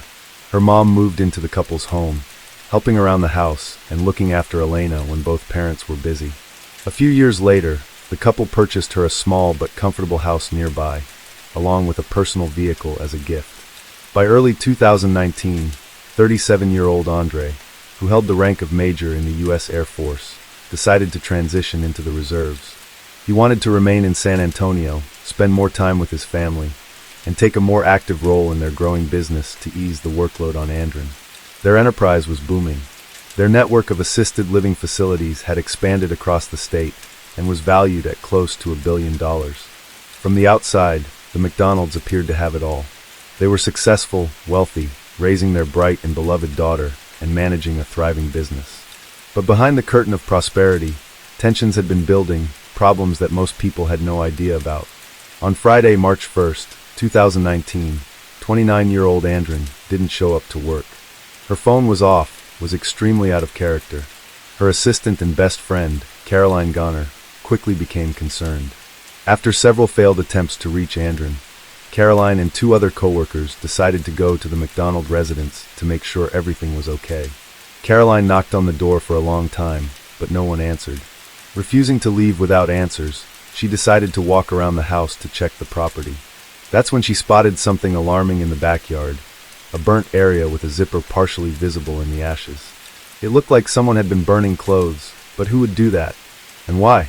Nothing else seemed immediately suspicious from the outside. When Caroline tugged on the back door, she found it unlocked and cautiously stepped inside. She called out loudly for both Andren and Andre, but got no reply. The house was quiet, almost as if the couple had simply stepped out. But something didn't feel right. In the bathroom, she noticed strange streaks on the light switch that looked like dried blood. There were also a few dark stains on the floor that raised serious concerns. Caroline captured everything she saw on her phone and called local authorities to report what she had found. Officers quickly arrived and began searching the house. What they discovered only deepened their concerns. The carpet in the master bedroom had been thoroughly scrubbed with what seemed like a large amount of industrial-strength cleaner, the sharp chemical odors still lingering in the air. There were faint, cleaned-up blood spots on the floor and another smear on the doorframe. Detectives suspected the home could be the scene of a serious crime, but the limited traces of blood left room for hope that Andren might still be alive. Andre wasn't answering his phone, and no one knew where he was. The whereabouts of 6-year-old Elena were also unclear at first, but authorities soon confirmed she was safe, staying at her paternal grandmother's house. All 3 vehicles owned by the couple were accounted for. 2 were parked outside, and the third, a Chevrolet Malibu, was in the garage. It was this car that piqued the officers' interest. It was covered in dust, as if it had recently traveled along dirt roads, and small gravel particles were lodged in the tires. There were no obvious signs of damage or visible blood, but the vehicle's condition was suspicious. While investigators were still going over the house, the man of the house, Andre, suddenly showed up at the front door. He looked visibly anxious and shaken, seemingly confused about why law enforcement was on his property. When asked where he had been and what had happened, Andre claimed he had spent the entire night searching for his wife. He listed several hospitals. He said he had visited to check if Andren had been admitted. A follow-up confirmed that Andre had indeed stopped by the medical facilities he mentioned, but not until the following morning. Moreover, at one of the hospitals, when the front desk staff mentioned that someone with the last name McDonald had been checked in, Andre reportedly turned pale, began stepping back, and quickly walked away, without staying to find out that it was just someone with the same surname. From the start, his behavior raised concerns. Officers decided to bring him in for questioning to hear his version of events. Andre told them he and Andren had gotten into a domestic dispute, after which he left the house to cool off. When he returned, she was gone. He said he tried calling her several times, and when he got no response, he took their daughter to his mother's home and continued searching for Andren. Tracking his movements proved difficult. His phone had been switched off since the previous evening and remained off until his return. When questioned about why his phone was off, Andre suddenly changed his tone and said he wouldn't answer any more questions without a lawyer. By that point, it was clear to investigators that something wasn't adding up. But with no solid evidence yet, they had no choice but to release him after the initial interview. He was issued a travel restriction order and placed under discreet surveillance, along with his residence. Despite being under watch, Andre managed to slip away from authorities for nearly 12 hours. It was later discovered that earlier that same day, he had made a string of troubling purchases at various hardware stores. He paid in cash for items including a shovel, large heavy-duty trash bags, a small hatchet, work gloves, duct tape, and fire starter fluid. Andre appeared to be trying to avoid leaving a trail, keeping his phone off and making purchases without using a credit card. Still, law enforcement was able to track him down via security camera footage from those stores. Meanwhile, forensic testing confirmed that the blood traces found in the home belonged to Andren. With suspicions growing stronger, police decided to detain Andre for further questioning and obtained a warrant to conduct a more thorough search of the home, including the seizure and review of all digital devices. During the time he had briefly vanished, Andre had returned home, but didn't stay long. He quickly left again, unaware that officers were now trailing him. He made a stop at a gun shop, where he purchased a large-caliber handgun and a significant amount of ammunition. He paid in cash again, but just as unexpectedly, after completing the transaction, he turned around and walked out, leaving the firearm and ammunition sitting on the store counter. The man appeared completely detached, his eyes vacant, his movements erratic, as if he'd lost all grip on reality. But seasoned officers weren't convinced. To them, it looked more like an act, a calculated attempt to come off as mentally unstable, potentially laying the groundwork for a future defense. Former military officer Andre was arrested just as he exited the store. He didn't resist. This time, formal charges were filed against him, and during a physical inspection, investigators noticed fresh scratches on his hands and forearms, marks that looked like they had been made by fingernails. Andre failed to provide a clear explanation, though everyone present understood the likely cause: struggle. Nearly 48 hours had passed since Andre was last seen. Given the growing body of circumstantial evidence, it was becoming increasingly difficult to believe she might still be alive.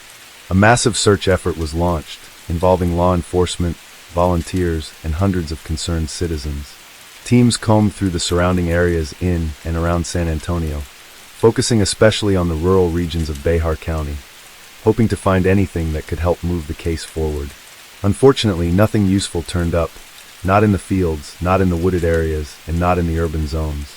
Even a full review of the digital devices seized from the home, including a phone and tablet, yielded no promising leads.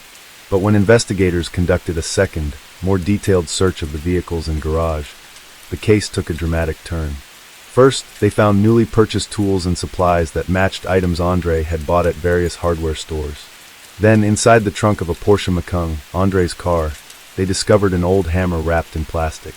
It had strange, dark stains on it, and several long strands of hair stuck to its head. Forensic analysis confirmed that the hammer bore blood and tissue matching Andre's DNA. The strands of hair were hers too. However, the handle had been wiped clean, no fingerprints. When confronted, Andre denied ever seeing the hammer before and claimed someone must have planted it in his car. Despite the mounting evidence, Andre posted bail, which had been set at $500,000, a sum he paid without delay, and was released shortly after. Once back home, he did not participate in the ongoing search efforts. Instead, he continued to assert the same version of events. The two had an argument he left to cool down, and when he came back, Andre was gone. According to him, he had tried to reach her afterward, sending both voice and text messages. Some of those messages, found on his phone, included emotional pleas, telling her their daughter was crying and asking her to come home. All of them were sent around midnight. After that, the phone was turned off again. The next morning, Andre dropped Elena off at his mother's house, and by his account, began searching for Andre. As the search for Andre continued with no progress, and investigators struggled to piece together what exactly had happened, detectives decided to dig deeper into the McDonald family's background. It didn't take long to uncover that the couple's picture-perfect image was just that, an image. Beneath the surface, their relationship was strained, and serious tension had been brewing for quite some time. Though they had built a thriving business together, one that was rapidly expanding and bringing in a substantial income, most of the day-to-day operations had been handled by Andre, especially while Andre was serving in the military. Back in 2016, when Andre was stationed in Alabama for 6 months, the emotional distance between them grew. Just before he was set to return, Andre messaged him, saying it would be better if they went their separate ways, and that he didn't need to come back. Upon returning home, Andre learned that during his time away, Andre had been in a relationship with a man named O'Brien, someone she had known since her early days in Jamaica. This man had a reputation as a dangerous figure in the local criminal underworld. The two reconnected during one of Andre's visits to the island, and their relationship reignited. He began traveling to Texas to visit her, and the two decided they wanted to be together. The couple filed for divorce. Under Texas law, their assets and business would have to be divided equally, a point of serious contention for both. Andre believed she deserved a larger share since she had been the one managing the operations, while Andre insisted everything was his, as he had funded the initial startup. About 6 months later, the divorce proceedings were paused. It seemed the couple had reconciled, choosing to give their marriage another try for the sake of their young daughter. But despite the outward signs of stability, tensions lingered. Caroline, Andre's closest friend, and the first to raise the alarm after her disappearance, told investigators that Andre had always been controlling and manipulative. He believed the business, the home, and even Andre herself belonged to him, reasoning that he had brought her to the U.S., helped her obtain citizenship, paid for her college education, and financed the launch of their first care facility. Not long before she vanished, Andre confided in Caroline, saying, "If anything ever happens to me, just know it was Andre." Andre had long opposed Andre's trips back to Jamaica, knowing she would meet with her former lover. This was a constant source of conflict between them, but Andre continued to make her own choices. Then, just 2 weeks before she disappeared, Andre discovered that Andre had quietly registered a new company in her name and transferred part of their shared assets into it. That revelation likely felt like a betrayal, and may have been the final spark that pushed everything over the edge. On July 11, 2019, 4.5 months after Andre vanished, local farmer Clinton Clend was walking through his large property on the outskirts of San Antonio. The land wasn't fully cultivated, and some areas had become overgrown. Clinton was surveying the grounds, preparing for future maintenance, when he suddenly caught a strong, unpleasant odor, something unmistakably linked to decomposition. Assuming it was a dead animal, he followed the scent, planning to bury or remove whatever he found. In the tall grass, he first noticed a skull and bones that appeared to belong to a cow. Scattered branches were nearby, but beneath them, he discovered the true source of the odor, a nearly fully decomposed human body. Clinton immediately contacted law enforcement. The remains were recovered and transported to the lab for analysis. The body was unclothed, and aside from confirming it was a woman, there wasn't much else investigators could initially determine. Still, given the timing and location, many suspected this was the missing Andre McDonald. DNA testing soon confirmed those suspicions. However, due to the advanced state of decomposition, the medical examiner couldn't conclusively identify a cause of passing. Pathologists did note trauma to the jawbone and a fracture at the base of the skull, injuries consistent with being struck by the same hammer previously found in Andre's car. There was another disturbing detail. Much of the woman's hair was missing. At first, this raised eyebrows, but when examiners noticed partial burns on her right hand, they concluded someone had attempted to destroy the body by fire, likely to eliminate evidence. With this discovery, Andre was formally charged with the crime and taken back into custody. Interestingly, the area where the remains were found had already been searched multiple times by both law enforcement and volunteers. But the specific spot was located on private property, behind a fence, about 60 feet from the road, off limits without a warrant, which is why it hadn't been searched earlier. When Andre was informed that Andre's remains had been found, and that the evidence suggested she had suffered blunt force trauma, he suddenly changed his approach.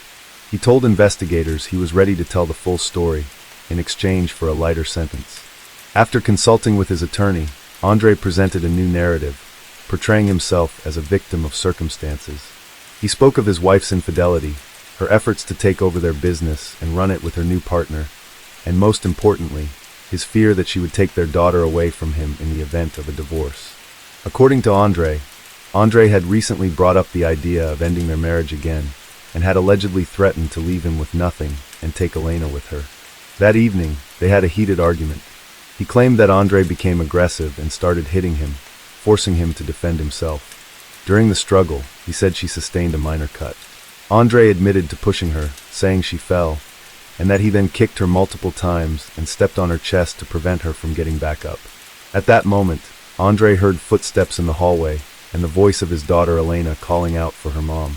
Panicking, he rushed out of the room before Elena could enter, scooped her up, carried her back to her room, and told her that mom would come check on her later. Andre insisted that when he left the room, Andre was still alive, lying on the floor and only slightly injured. However, when he returned, she was in the same spot, this time unresponsive. He believed that he may have unintentionally caused a fatal outcome by putting too much pressure on her chest during the struggle. Realizing the severity of what had happened, Andre said he panicked. He removed Andre's clothing and burned it in the backyard. Then he transported her body outside the city and left it on private land behind a fence, near the remains of a cow. Later, he returned home and sent multiple texts to Andre's phone, pleading with her to come back, in an attempt to create the appearance that she had simply left after a disagreement. After that, he woke Elena and drove her to his mother's house, asking her to look after her granddaughter while he searched for his missing wife. To further sell the story, he visited several hospitals, pretending to look for Andre. At one point, he nearly fainted when he heard that a woman with the same last name had been admitted. By the time police brought him in for questioning the following morning, they still didn't have strong evidence linking him to a crime, so he was released. Once free, Andre began seriously contemplating how to make sure the body was never discovered. He even considered dismembering and burning it, then scattering the remains in different places. That's why he went out and bought a hatchet, a shovel, fire starter fluid, and heavy-duty plastic bags. The next day, he returned to where he had left Andre, but when the time came, he couldn't bring himself to go through with his plan. Instead, he poured flammable liquid on the body and lit a fire, but it fizzled out quickly, only burning off the hair and partially charring one of her hands. According to Andre, the failure left him in a state of complete despair. In a fit of rage, he grabbed an old hammer from his car and began striking the body before coming to his senses and stopping. He then covered the remains with branches and cow bones. When questioned about why he went to a gun store and bought a pistol and ammunition, only to abandon the items at the counter, Andre claimed he couldn't explain it. He said his mind was clouded, that he hadn't slept in nearly 2 days, and that he was no longer thinking clearly. The trial was delayed significantly due to the onset of the COVID-19 pandemic, with hearings finally beginning in January 2023. The defense team focused on portraying Andre as someone trapped by the circumstances around him. His attorneys argued that Andre and her romantic partner were allegedly conspiring to remove Andre from the picture entirely, so they wouldn't have to split assets during the divorce. Andre McDonald's detailed account of what happened to his wife could never be fully verified due to the advanced state of decomposition in which her body was found. Forensic specialists were unable to determine an exact cause of death, or even confirm whether the injuries had been inflicted while Andre was still alive, or if, as the defendant claimed, he had struck the body with a hammer after she had already passed. What was clear, however, was that for 5 months Andre had remained silent, hoping to cover up the crime and avoid responsibility. In February 2023, to the shock of many, Andre McDonald was acquitted of first-degree charges. Instead, the jury found him guilty of manslaughter and evidence tampering. He was sentenced to 25 years in prison, with the possibility of parole after 15. Full custody of Elena was awarded to her maternal grandmother. In a striking development later that same year, Andre's father, Everton McDonald, was put on trial in Jamaica for the crime of his third wife, Hannah Hamilton. Even more disturbingly, this new investigation brought attention to the suspicious death of his first wife, Camilla, an incident that had long been brushed aside. Authorities now believe that Everton may have been involved in her passing as well. If convicted, he could face life behind bars. This chilling twist raised the possibility that Andre may not have been the first in his family to commit such a serious act, suggesting a legacy of violence that spanned generations. Case 5. Scientists agree that aggressive behavior in teens isn't something they're born with or inherit. It's shaped by their surroundings, the way they're raised, and the quality of their relationships with adults. This doesn't apply to diagnosed mental health conditions, but it's crucial to remember that every person, no matter their age, needs love, support, care, and understanding. Emotional and physical mistreatment can sometimes push someone to a very dark place, even turn them into someone capable of terrifying actions. The case of the Hollowell family is unusually complex and far from typical in every way. At first glance, they seemed like an average household, nothing out of the ordinary. Their co-workers and neighbors couldn't say a bad word about them. But somehow, trouble seemed to follow them. Strange, sometimes downright disturbing. Things happened around this family. When the mother was found lifeless in their home under chilling and suspicious circumstances, attention quickly turned to her sons. As detectives dug deeper into the case, they began to uncover a string of unsettling family secrets, the kind that painted a very different picture of the quiet, seemingly normal life the Hollowells had appeared to lead. For several generations, the Hollowell family lived in a small town in Marin County, nestled in the southwestern part of California. They weren't wealthy by any means, but they did own a spacious 2-story home in the unincorporated community of Inverness, right along the scenic shores of Lake Cedro. The property had been in the family since the mid-1950s, meaning 3 generations had lived under that same roof. It's worth noting that only about 15 homes sat along that lake, and the residents had lived side by side for many years. This created a tight-knit, close community where everyone knew each other well. Crime was virtually non-existent, and strangers were a rare sight. The area was surrounded by lush greenery, making it feel almost like a hidden paradise. In 1965, after many years of unsuccessful attempts to become parents, the Hollowell couple made the decision to adopt a baby girl whose biological parents had given up their rights. She was just 3 months old when they brought her home and gave her the name Denise. From that moment on, she became the center of their universe. She was raised in an environment full of love and care, received a strong education, and had the freedom to pursue her biggest passion, extreme sports. At the age of 20, still a college student, Denise got married for the first time to a fellow student named Richard. The two shared a love for skydiving, and in fact, on the day of their wedding, the couple and their witnesses did a group jump. During freefall, Denise and Richard exchanged rings midair, but the excitement of their adventurous lifestyle couldn't hold their relationship together. Like many young couples, they simply weren't ready for the realities of married life, the everyday struggles and compromises. They divorced 2 years after their wedding and eventually lost all contact with each other. In 1998, at 33, Denise got married for the second time. This time, her partner was Benjamin, who was nearly a decade older. The couple hoped to start a family, but Denise was diagnosed with health complications that made pregnancy impossible. Rather than give up on becoming parents, they took a less traditional route. Inspired by Hollywood star Angelina Jolie in 2006, the then 41-year-old Denise and 51-year-old Benjamin adopted a boy named Carlos. He had just turned 4, was originally from Guatemala, and the adoption process had been both costly and challenging. A year later, they adopted another boy, Angel, from Honduras. Another complicated, expensive process that demanded a lot from the couple emotionally and financially. Despite now having 2 sons, Denise and Benjamin's marriage continued to strain. In 2012, they made the decision to separate. After the divorce, the boys remained with Denise, while Benjamin moved to another state.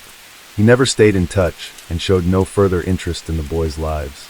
By the time Denise's adoptive parents had passed, she inherited the lakefront home on Lake Cedro and made the decision to move there with her sons. She worked as a middle school teacher in Marin County, a modest job that didn't bring in much money, but it seemed to be enough to get by. People who knew her described her as educated, intelligent, and non-confrontational. She was respected at work, and neighbors had nothing negative to say about her. Raising 2 adopted sons on her own proved to be incredibly difficult for Denise.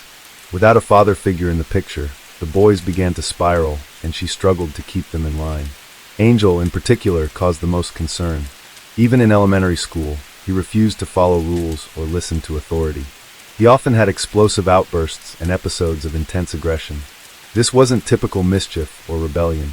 Angel would lash out at other students, and his behavior was sometimes so extreme that it posed a real danger to both himself and others. Carlos had his own issues, though his behavior was less overt. He was more withdrawn and didn't pick fights openly, but if he sensed a confrontation coming, he wouldn't hesitate to throw the first punch. Carlos struggled to make connections with peers and had very few friends, but he found some solace in athletic activities. The brothers never got along. Despite growing up in the same home for years, they didn't bond.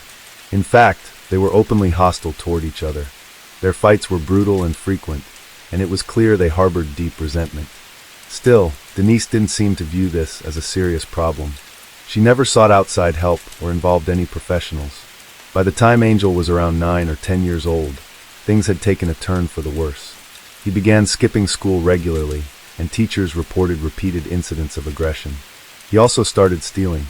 Around the same time, he ran away from home for the first time, disappearing for several days before returning.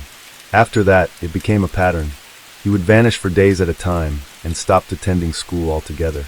In September 2016, officials from Child Welfare Services paid a visit to the Hollowell residence following ongoing complaints from teachers about the boy's behavior and Angel's repeated disappearances.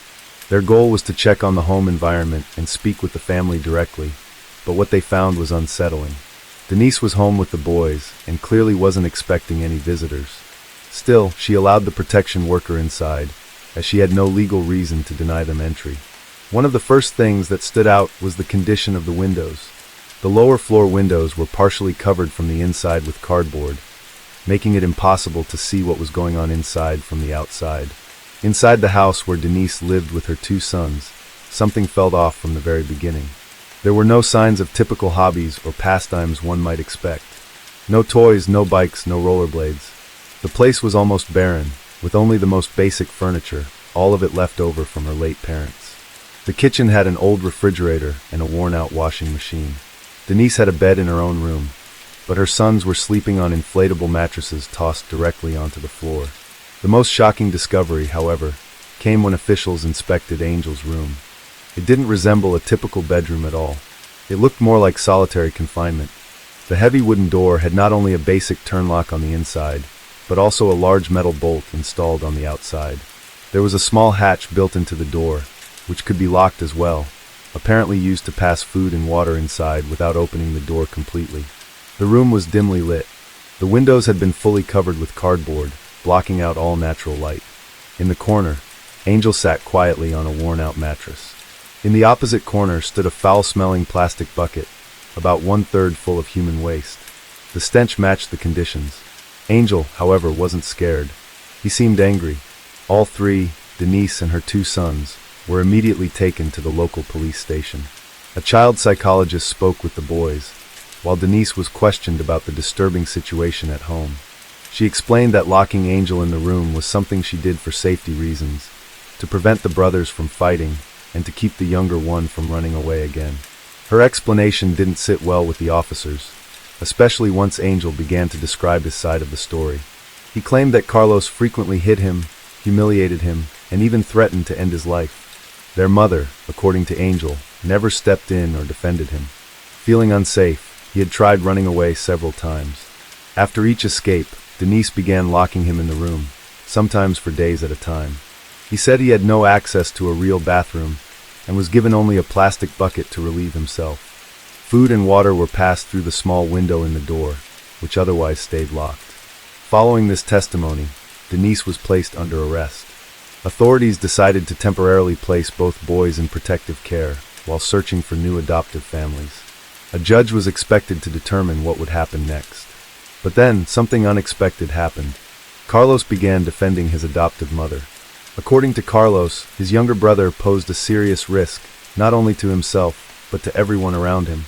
No one seemed capable of managing Angel's behavior, and their mom, he said, was simply doing what she could to keep everyone safe. Carlos shared that at one point, Angel had brought a knife to school and came dangerously close to harming a classmate. Thankfully, no one was hurt.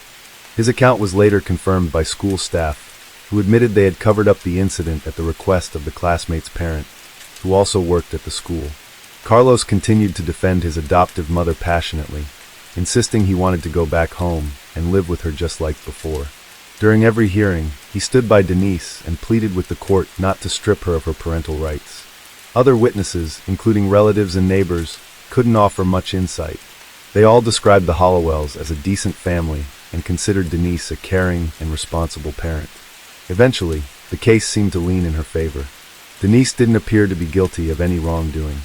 It looked more like she was simply overwhelmed and unable to cope with her younger son's deeply troubling behavior. Angel was eventually placed in a psychiatric facility, then transferred to a group home for high-risk youths, and later placed with a new adoptive family. Denise was fully cleared of all accusations and reinstated as Carlos' legal guardian. As he had hoped, Carlos returned to the lake house and resumed what seemed like a normal life. On the evening of July 13, 2019, around 6 p.m., a panicked teenager called Marin County Emergency Services, reporting that his mother had been attacked. The 17-year-old was distraught, pleading for officers and paramedics to arrive quickly. He waited for them at the end of the driveway. Carlos led responders into his mother's bedroom, and what they saw was horrifying. Denise was lying on her side on the bed, and lodged in the back of her head was an axe. Blood had soaked through the pillow, creating a massive red stain. When first responders arrived, she was still showing faint signs of life, but despite their efforts, she passed away en route to the hospital. Carlos was the only witness to the incident, and gave a story that raised more questions than answers. He claimed that earlier that day, he and his mom had attended a relative's funeral in a neighboring town, followed by a memorial meal. They returned home around 4:30 p.m., both exhausted, and decided to lie down for a rest. Carlos said he quickly fell asleep.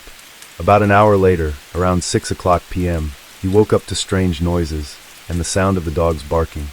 Looking out the window, he noticed that the gate to the dog run was open, and their dogs were running loose in the yard.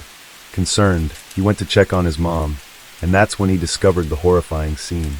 He immediately contacted emergency services, hoping she could still be helped.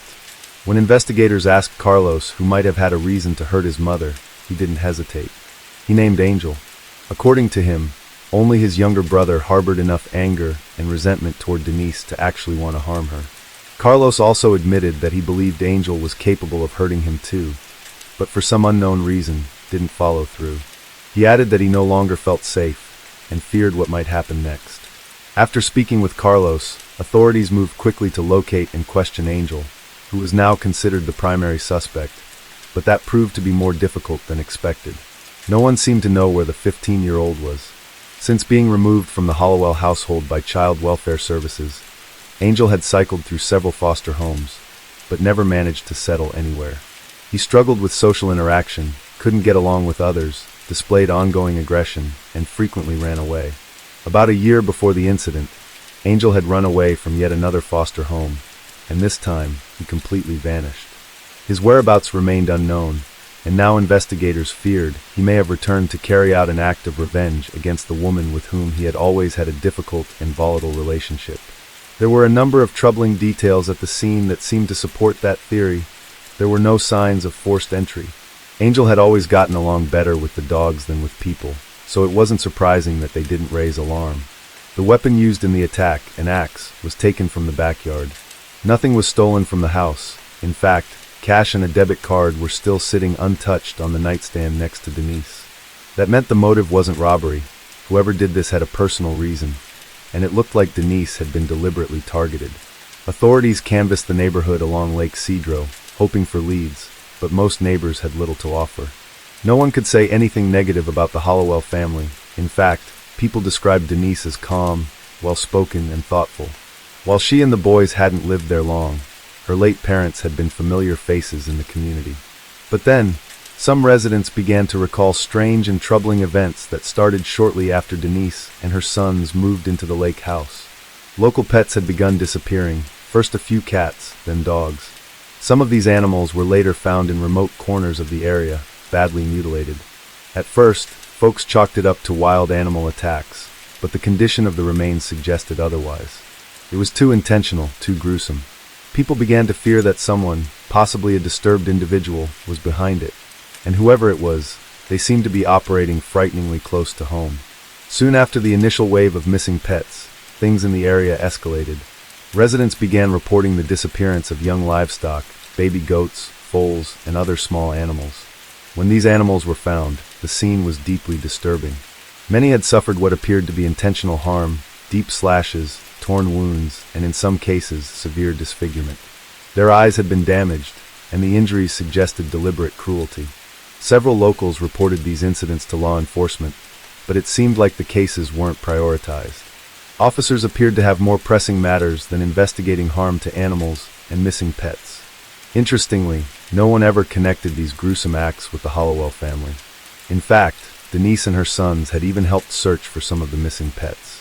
She spoke with neighbors regularly, though she wasn't particularly close with anyone, and rarely had visitors at her home.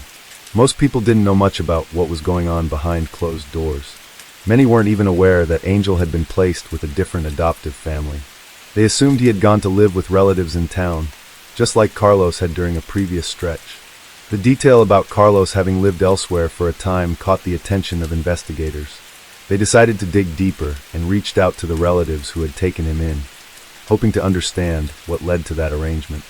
As it turned out, Carlos had also experienced serious behavioral challenges, though most people around him had no idea. At 14, he started drinking alcohol and experimenting with various banned substances. His behavior became erratic and volatile. He would lash out, even toward his mother and younger brother. Denise eventually sought professional help. That's when Carlos was diagnosed with bipolar disorder and signs of obsessive-compulsive tendencies. These symptoms were reportedly made worse by his use of alcohol and psychoactive substances. He spent a short time in a treatment facility, but was later discharged with a prescription for medication, which he refused to take and ended up throwing away. At 16, Carlos stopped attending school, but managed to keep that fact hidden from his mother for a while. He pretended to leave for class each morning, even though he wasn't enrolled anymore. When Denise finally found out, it led to a major confrontation. Not long after, Carlos consumed a dangerous mix of painkillers and alcohol, a combination that nearly cost him his life. Denise called emergency services just in time, and medical staff were able to stabilize him. After that terrifying episode, a relative named Tiffany offered to step in and help. Her own son had once struggled with similar issues, including bipolar disorder and behavioral instability, during his teen years. Tiffany had done extensive reading on the subject and tried various therapeutic methods at home. Over time, her son seemed to grow out of that difficult period. He matured, went on to get an education, and eventually moved to another city to live a stable life. Tiffany was completely convinced that it was her approach, her own version of therapy, that had helped her son recover. She believed herself to be a self-taught expert in mental health, even though she had no formal training and relied solely on online advice and various books. Confident in her methods, she decided to try the same approach with her relative's son. and suggested that Carlos move into her home temporarily for what she referred to as treatment. Carlos ended up living at Stephanie's house for about 6 months. During that time, Denise would visit him regularly, and Stephanie conducted what she called therapy sessions. She suggested recording these sessions on tape, so they could later be reviewed and analyzed for progress. All the recordings were stored in her home, and after the tragedy involving Denise, those tapes became critical evidence. What the tapes revealed painted a deeply troubling picture of the relationship between Denise and Carlos. Their interactions were far from nurturing. Denise frequently blamed him for everything that had gone wrong in her life. She openly expressed regret over adopting him, calling him names, saying he was unwanted and that no one would ever love him. During this same period, Denise was also facing serious financial hardship. She had lost her teaching job and was scraping by with occasional, unstable side gigs. She began pressuring Carlos to find work and help cover household expenses. At one point, she stopped buying him clothes, claiming she couldn't afford it. Eventually, she even refused to feed him, telling him that if he wanted to eat, he'd have to buy his own food. Things deteriorated further. Denise resorted to verbal abuse, referencing the circumstances of his adoption in cruel terms. She would say things like she and her husband picked him up off the streets, and that without her, he would have already wasted away from hunger or illness in some rundown neighborhood. She made offensive, racially charged comments, reminded him of much the adoption process had cost her, and even demanded that he repay those expenses. Yet, despite all of this, about a month before the tragedy, Carlos expressed a desire to move back in with his adoptive mother. At Stephanie's suggestion, he even made a list of reasons why he wanted to return. One of the top reasons was his hope to repair the relationship. Denise, for her part, supported his goal of going to college. She believed that education was a crucial part of his future, and had promised to help with tuition costs if she could. Stephanie encouraged Denise to install surveillance cameras in several rooms of the house, specifically the areas where she and Carlos interacted most, so that Stephanie could continue monitoring the teen's behavior remotely. The idea sounded strange, but Denise agreed, partly as a precaution. It was clear she didn't fully trust Carlos, and feared that in a moment of anger, he might lose control. Interestingly, those same cameras, along with Denise's phone, mysteriously disappeared from the house. The surveillance system had been deactivated the day before the incident. Carlos claimed he had nothing to do with it. According to him, Denise handled all of that herself. As for the phone, he said he hadn't seen it, and had no idea where it might be. A week before the tragedy, another intense argument broke out between Denise and Carlos, one that escalated into a physical altercation. A neighbor happened to witness the incident and intervened. He warned them that if something like that happened again, he wouldn't hesitate to call the police. After Denise's death, Carlos was immediately considered a person of interest. However, there wasn't enough concrete evidence to formally charge him at that point. Authorities interviewed him, but ultimately released him. At that time, the primary suspect remained his missing brother, Angel. The day after the incident, a local teen, a neighbor and friend of Carlos, stopped by to offer his condolences. They were around the same age and had a casual friendship, but Carlos didn't appear visibly upset. Instead, he told the boy that all he needed to do was make it through the next 3 weeks until his 18th birthday. After that, he said, he'd sell this cursed house of horrors and leave the area for good. His friend was taken aback by both the words and the unnerving calmness with which they were delivered. He shared the exchange with his parents, who in turn contacted the police. This prompted authorities to bring Carlos in for another round of questioning, but he didn't offer any new information. Investigators decided to bring in a dive team to search the lake behind the Hollowell property, suspecting that the missing cameras and Denise's phone may have been dumped there. The lake wasn't especially large, and it didn't take long for them to locate the items. Unfortunately, the cameras were useless. They had been turned off before the incident and contained no recorded footage. However, the phone told a different story.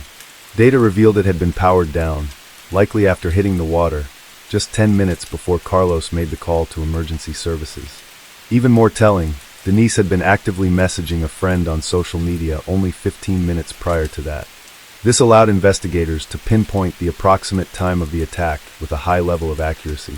Carlos had insisted he'd been asleep during that time, and had only woken up when he heard the dogs barking outside, but analysis of his own phone usage painted a different picture. His device had been active shortly before Denise was attacked. Additionally, a nearby neighbor told police he had seen Carlos outside around 5:30 p.m., walking toward the backyard shed. When confronted with this evidence, including the neighbor's statement, Carlos started to backtrack and became inconsistent in his responses. Eventually, he admitted that he had, in fact, gone outside around that time. He claimed he was splitting firewood behind the house to blow off steam after an argument with his mom. At one point, Carlos said he went back inside the house to get a glass of water. He sat in the kitchen for about 5 minutes, and that's when he heard the dogs barking. He stepped outside, but didn't see anyone who might have let them out. Thinking it might have been his mother, he headed to her bedroom, and that's when he discovered her lying on the bed with an axe embedded in the back of her head. Carlos continued to insist he was innocent, maintaining that his runaway younger brother, Angel, was the real culprit. His attorney built a defense strategy around this version of events. Since there was no physical evidence directly linking Carlos to the crime, and because Angel was still missing, investigators had no choice but to keep him listed as a possible suspect. A major turning point in the case came in early 2020 when authorities finally tracked down Angel. He had been living in another state, held in a juvenile detention facility after being arrested for a break-in. Because he had used a false identity, it had taken time to confirm who he really was. Records showed that at the time of the crime, Angel was already in custody, meaning he couldn't have been involved in what happened to Denise. He was brought back to California to testify in court. On the stand, Angel described his brother as someone deeply troubled, someone who had tormented both him and their adoptive mother. He also claimed Carlos was responsible for the disturbing cases of animal cruelty that had plagued the neighborhood. Faced with mounting evidence and no way to redirect blame, Carlos eventually agreed to a plea deal and admitted responsibility for the crime. However, when pressed on his motive, he struggled to give a clear answer. He simply said he hated his mother, dreamed of selling the house, and wanted to leave everything behind. He said the idea just came to him while chopping firewood. This explanation was used in an attempt to frame the act as unplanned, a spontaneous outburst, rather than premeditated violence. Carlos even claimed he had experienced a temporary mental breakdown, but the fact that the surveillance cameras had been turned off in advance and later removed from the house painted a different picture, one that suggested careful preparation. In March 2021, Carlos was found guilty of the deliberate and intentional killing of his adoptive mother. He was sentenced to life in prison without the possibility of parole. However, because he was a minor at the time of the crime, the court granted him the right to a sentence review in the year 2041. Case 6. Derek Campos Lates was born on November 13, 1991. At the time of the events, he was a 20-year-old young man living with his mother in Wisconsin, United States. When Derek was born, his mother, Shelley, was only 19 years old and still in college. Shelley had no plans to have a child at that moment, and she knew life wouldn't be easy from then on, especially since the man who got her pregnant wanted nothing to do with the baby, leaving her to be a single mother. The following months were filled with anxiety and nervousness for Shelley, as she had no idea how she would support the child she was expecting. However, when Derek was born, she held him in her arms, looked at him, and felt a sense of peace. She said that from that moment on, she would do everything to ensure her son had a good life. Shelley faced many challenges as a mother, but she always tried to do her best. When Derek was just 7 weeks old, he became ill and started crying nonstop. After taking him to the hospital, doctors found that he had respiratory issues caused by severe pneumonia. His condition was critical, and because of that, he had to be urgently airlifted to a specialized hospital in Duluth, Minnesota. The flight took over 2 hours, which left Shelley extremely anxious. Upon arriving at the hospital, Derek was immediately admitted, and the doctor in charge told Shelley that he couldn't guarantee her son would survive because his condition was extremely serious. At that moment, Shelley began to pray and told herself that if her son survived, she would make him the happiest boy in the world. As you may already know, Derek survived, and after this great scare, Shelley became an extremely protective and affectionate mother. According to people close to her, Shelley gave Derek almost everything he asked for and indulged all of his wishes. This obviously spoiled him, and as we know, this usually doesn't end well. Derek's childhood was described as normal, but as he grew, he began to show abnormal behavior.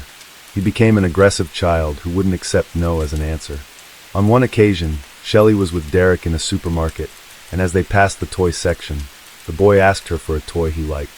However, That day Shelley was counting her money and told her son that she couldn't buy the toy, but promised they would come back another day to get it. Upon hearing this, Derek became furious. He then grabbed the toy he wanted and broke it. Next, he picked up another toy identical to the one he had broken and told his mother that if she didn't buy it, he would break that one too. Shelley ended up giving in to her son's demand and later said she had never seen Derek like that, with eyes full of hatred. As the years went by, Derek continued to display abnormal behavior. Unlike other children, when he ate, he didn't like to touch his food, not even when it was pizza fries or a sandwich. He would only eat with a fork and knife. He also didn't like to play with other children, and on some occasions, he even assaulted kids who tried to approach him to play. Even the way he played with his toys was unusual. Derek would line up all his toys in front of him in a very organized manner. Then he would step back a few meters and observe them for a while. He would only touch them again to put them away. Derek also didn't interact much with other adults besides his mother. On one occasion, a friend of Shelley's visited her at home, and she tried to talk to Derek, but the boy just ignored her with an annoyed look on his face. This same friend had brought her son, a boy almost the same age as Derek. The boy tried to play with Derek, but Derek didn't want to play with him. When the boy grabbed one of the toys that were lined up, Derek pushed him and then started hitting him. Shelley and her friend saw the scene and quickly restrained Derek, who even tried to bite his own mother. A few years later, when Derek was around 7 or 8 years old, Shelley met a man named Robert with whom she started a relationship. One day, Robert went to Shelley's house to meet Derek, and the meeting between the two was described as very strange. Robert was known for being a playful man, and he tried to play with Derek, but the boy completely ignored him. Although at that moment, Robert realized that Derek wasn't a normal child, he still kept trying to interact with him. At one point, Robert started playing with the boy's hair, looking at his scalp as if he were searching for something. When Shelley saw this, she questioned Robert about what he was doing, and Robert replied with a smile that he was just looking for the number 666. Shelley didn't fully understand and was a bit confused, so Robert told her to relax because he was just joking. Later on, Shelley understood what Robert was referring to. The relationship between Robert and Shelley developed, and eventually they decided to get married. After they married, they moved in together, and Robert started taking care of Derek as if he were his own son. Before that, Shelley had not set any limits for her son, and Derek basically did whatever he wanted. Robert knew that this was extremely harmful for a child, and since he had become part of the family, he thought it would be better to intervene. Robert began setting limits and establishing rules for Derek, something the boy was not at all accustomed to. On the first Christmas they spent together, Robert woke up early, arranged the presents under the tree, made a big breakfast, and waited for Shelley and Derek to wake up so they could enjoy everything he had prepared. However, as soon as Shelley and Derek woke up, Derek ran straight to the tree to open his Christmas presents. Shelley had promised her son that she would give him a video game, so Derek could hardly wait to enjoy this gift. But now the house had rules, and Robert told Derek that he could only open the presents if he had breakfast. Robert wanted that Christmas to be special, as it was the first Christmas he, Shelley, and Derek spent together. He wanted everyone to sit at the table and enjoy the big breakfast he had prepared, talking, as families usually do. Obviously, Derek didn't accept this and told Robert that he wasn't hungry and wanted to open the presents first. Robert stood firm and said that wouldn't be possible, and if Derek didn't eat breakfast, he wouldn't be allowed to open any presents that day. This was the kind of behavior Shelley had never shown. She didn't intervene, just watched. She knew that what Robert was doing was the best for Derek's upbringing. Derek sat at the table, but just stared at the food and didn't eat anything. Robert continued to tell the boy that he could only open the presents if he ate. A few minutes later, Robert and Shelley finished eating, but Derek didn't touch his plate. The two got up from the table and started cleaning up, leaving only Derek's plate. Hours went by, and night came, with Derek still sitting there, not eating and not opening the presents. Seeing that her son wasn't going to eat anything, Shelley told him to go to bed. The next day, when Robert left early for work, Shelley, taking advantage of the fact that her husband wasn't home, decided to give in to her son's tantrum and gave him the present she had bought for him. As soon as Derek opened the gift, he saw it was a video game, but he didn't thank her, not even showing any reaction. Instead of playing and enjoying his gift, he simply picked it up, climbed onto the couch, and threw it with all his strength, breaking the device. After that, Derek slowly walked back to his room, as if he wasn't at all concerned about any possible consequences. Shelley was very shaken and began to cry. When she calmed down, she took the device, put it back in the box, and went back to the store where she had bought it. She told one of the employees that there had been a problem during the transport, and the device wasn't working. That way, Shelley got a new video game, and when she returned home, she gave it to Derek, who didn't break it this time. Robert never knew about this. Some people who followed the case said that Shelley did this because she loved her son, but also because she was very afraid of him. When Derek became a teenager, his behavior worsened, and things at the family home became increasingly unbearable. Derek only wanted to stay locked in his room, and every time Robert tried to reach out to him, Derek would argue, shout, and curse. The two never physically fought, but the arguments were so intense that it seemed like things could get out of control at any moment. Shelley was completely lost in all of this. She watched each argument and felt powerless. Shelley was very sad about everything. She loved both her son and her husband, and she felt that at any moment this would lead to the end of the family.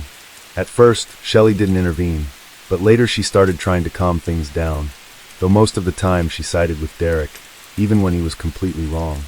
This caused her marriage with Robert to deteriorate, until it reached a point where Robert couldn't take it anymore. He asked for a divorce and left the house. As time went by, Derek's behavior didn't change. He didn't make friends, didn't like interacting with anyone, and just wanted to stay home in his room. Shelley then decided to take her son to a psychologist to see if the professional could help in any way. The psychologist who evaluated Derek concluded that he was suffering from depression and prescribed a treatment that Derek followed for a short period of time. In 2009, just before Derek turned 18, he met a girl named Macy, who was 16 at the time. Macy was very different from Derek. She was extroverted, lively, had many friends, loved going out. She was the complete opposite of him. Still, the two got along well and began dating.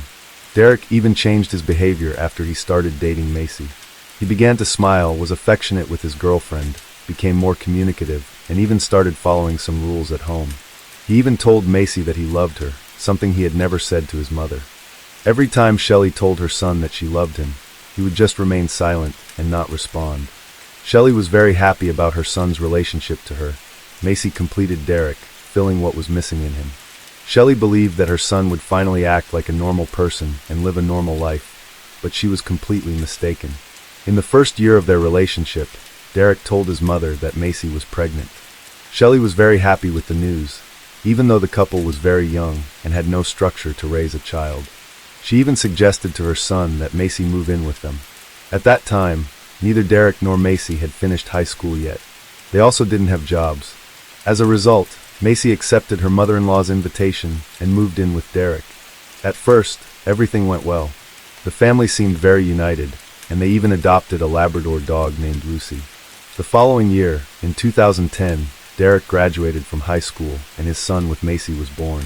They named the boy Gabriel, who was born healthy and was warmly welcomed by the family.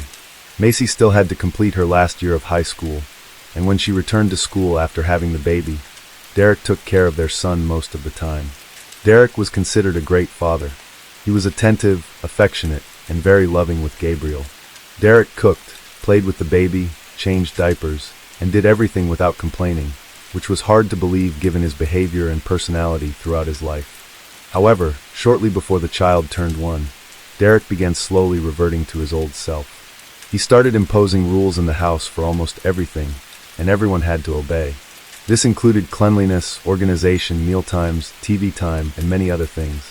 Everything had to be done as Derek ordered. The house curtains always had to be closed. When Shelley woke up earlier than him, she would go to the living room, open the curtains to let light in, but as soon as Derek woke up, he would go and close them again. In addition, Derek started to become frustrated with everything and would argue about anything. He no longer allowed his son to play in the backyard, so the child could only play inside the house. Derek also made a sort of menu with all the types of meals he liked the most, and his mother had to prepare them whenever he chose, regardless of the day or time. He was the one who controlled the grocery shopping, even though he didn't work to help.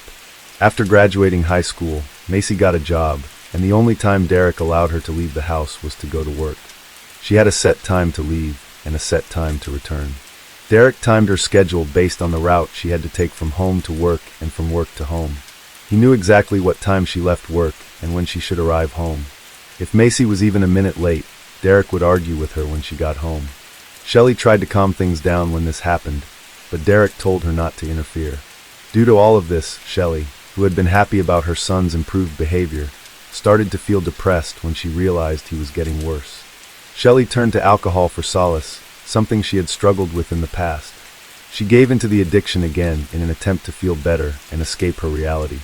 At that time, Derek was 19, and he was no longer satisfied with just imposing his will. He started saying disturbing things that left everyone uneasy. One night, Shelley went to the kitchen to get some water from the fridge and found Derek sitting at the table cleaning an AK-47 rifle. Shelley had no idea how Derek had gotten the gun, and she was so scared that she froze and didn't know how to react. When Shelley turned her back and started walking toward another room in the house, Derek pointed the gun at her and asked if she was afraid of him. Shelley stood still, unable to answer. She then went to her room, and after that incident, Shelley spent most of her time locked in her room drinking. Out of fear of her own son, she began avoiding him, and her room became her refuge. She only left for work, and whenever she encountered Derek, she spoke just enough to avoid upsetting him. Derek noticed that his mother started spending more time in her room and avoiding him.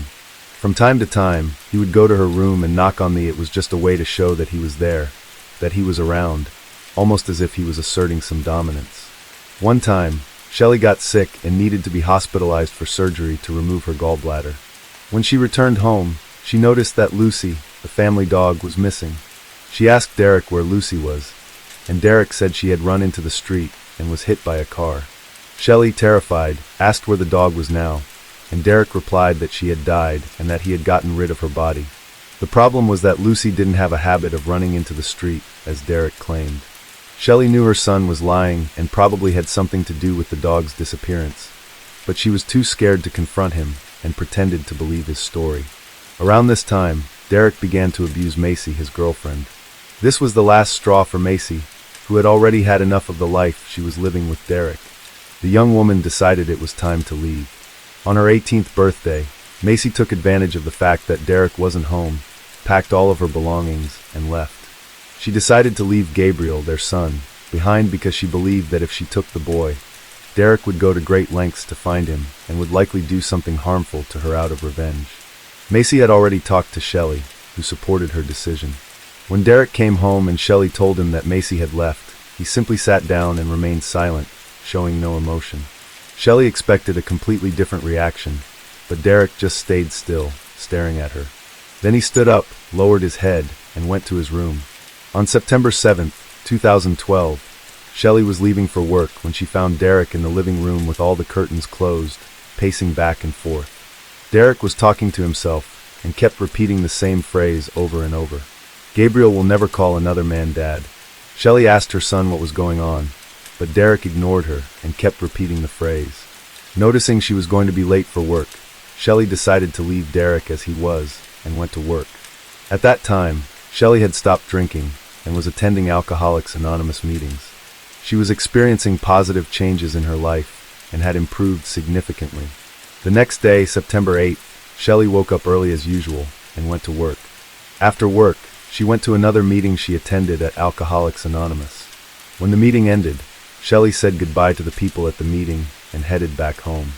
As Shelley approached her house, she saw Macy's car in the driveway, and the front door of the house was open. At first, Shelley thought Macy had come by to visit her son, but when she entered the house, she was struck by the eerie silence that filled the place. Inside the house, specifically in the living room, Shelley found what appeared to be blood stains. She followed these stains, which led her to the bathroom. The bathroom door was locked, but Shelley could see blood seeping under the door. At that moment, she feared that Derek had taken his own life or done something to his own son. But when she opened the bathroom door, she found Macy in the bathtub with a deep wound in her neck. Desperate, Shelley began searching the house for her grandson while calling the police, but there was no sign of the child, nor of Derek. The police arrived quickly at the house, and when they entered the bathroom, they saw that there was nothing more they could do. Macy was already dead. All Shelley could do in that moment was cry in despair, for if Derek was capable of doing that to Macy, he could just as easily do the same to his own son. She couldn't stop thinking about it.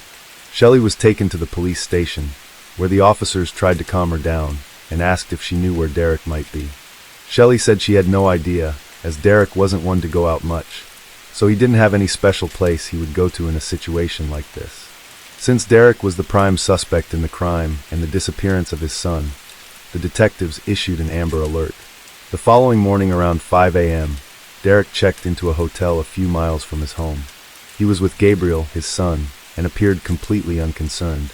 Due to the Amber Alert, the hotel clerk recognized Derek, but the clerk was smart and pretended to be unaware of anything, serving Derek as usual. When Derek went to his room with his son, the clerk called the police and made the report. The police arrived a few minutes later, arrested Derek, who did not resist, and managed to rescue Gabriel. The child was fine and had no injuries. Derek was still wearing the same clothes he had on when the crime was committed. There was even blood from Macy on his shoes, and the bloodstains found in the house were consistent with the prints from those same shoes. This was a major piece of evidence against him. In the car, Derek used to flee, which belonged to his mother. The police found the weapon used in the crime, a kitchen knife. Later, he was taken in for questioning and given the right to make a call to his mother. On the call, Derek apologizes, saying he never wanted things to end this way. Shelley then tells him she loves him, and Derek replies that he loves her too. It was the first time in his life that Derek told his mother he loved her. "Hey mother, it's me. I'm sorry about this whole thing. I didn't mean for anything to happen like this. I'm really sorry. All I can say is I'm still just really sorry about the whole situation. There's nothing I can do about it now. I'd do anything to go back in time, but that's not how life works. I love you too. Please take good care of my baby." From the moment Derek was arrested, Shelley considered helping him. She didn't want her son to spend the rest of his life in prison, so she was willing to testify in his favor in court. However, Derek never went to trial as he accepted a plea deal from the prosecution in which he pleaded guilty to the crime against Macy. As a result, in 2012, Derek Lates was sentenced to life in prison with the possibility of parole after serving 40 years of his sentence. Macy's funeral took place a few days after her death in a ceremony full of sadness and anger. After everything that happened, Shelley no longer wanted to live in her house due to the terrible memories, so she decided to move. According to sources, she was granted custody of her grandson and now lives in a secluded, isolated place where people don't know her story. In a statement, Shelley said that she raises her grandson in a completely different way from how she raised Derek, as she doesn't want her grandson to be like his father. She also said that she feels guilty for what happened to Macy, and that she will do everything in her power to ensure that Gabriel's story is completely different. I couldn't find information on whether Shelley takes her grandson to visit his father in prison, but what is known is that Derek is in a maximum security prison in the state of Wisconsin and will likely only leave there when he is elderly. Case 7. On June 24, 2007, the wrestling world woke up to a tragedy that would forever change its history. Chris Benoit, the former WWE World Heavyweight Champion, was now a part of one of the most horrifying events in wrestling history. In a shocking turn of events, Benoit, his wife Nancy, and their son Daniel were found dead in their Fayetteville, Georgia home. What seemed like an ordinary tragedy quickly turned into something much darker, a triple homicide followed by Benoit's own suicide. This wasn't the man fans knew and loved, this was something else. But why? What would drive a hero to commit such a horrific act? Today we're taking a look into the details of that weekend, and what caused a WWE hero to commit a murder-suicide. Benoit was known as a devoted family man, especially by those closest to him. To the wrestling world, though, he was a powerhouse, one of the biggest names in the sport. At 40 years old, he was on the rise, taking on fight after fight.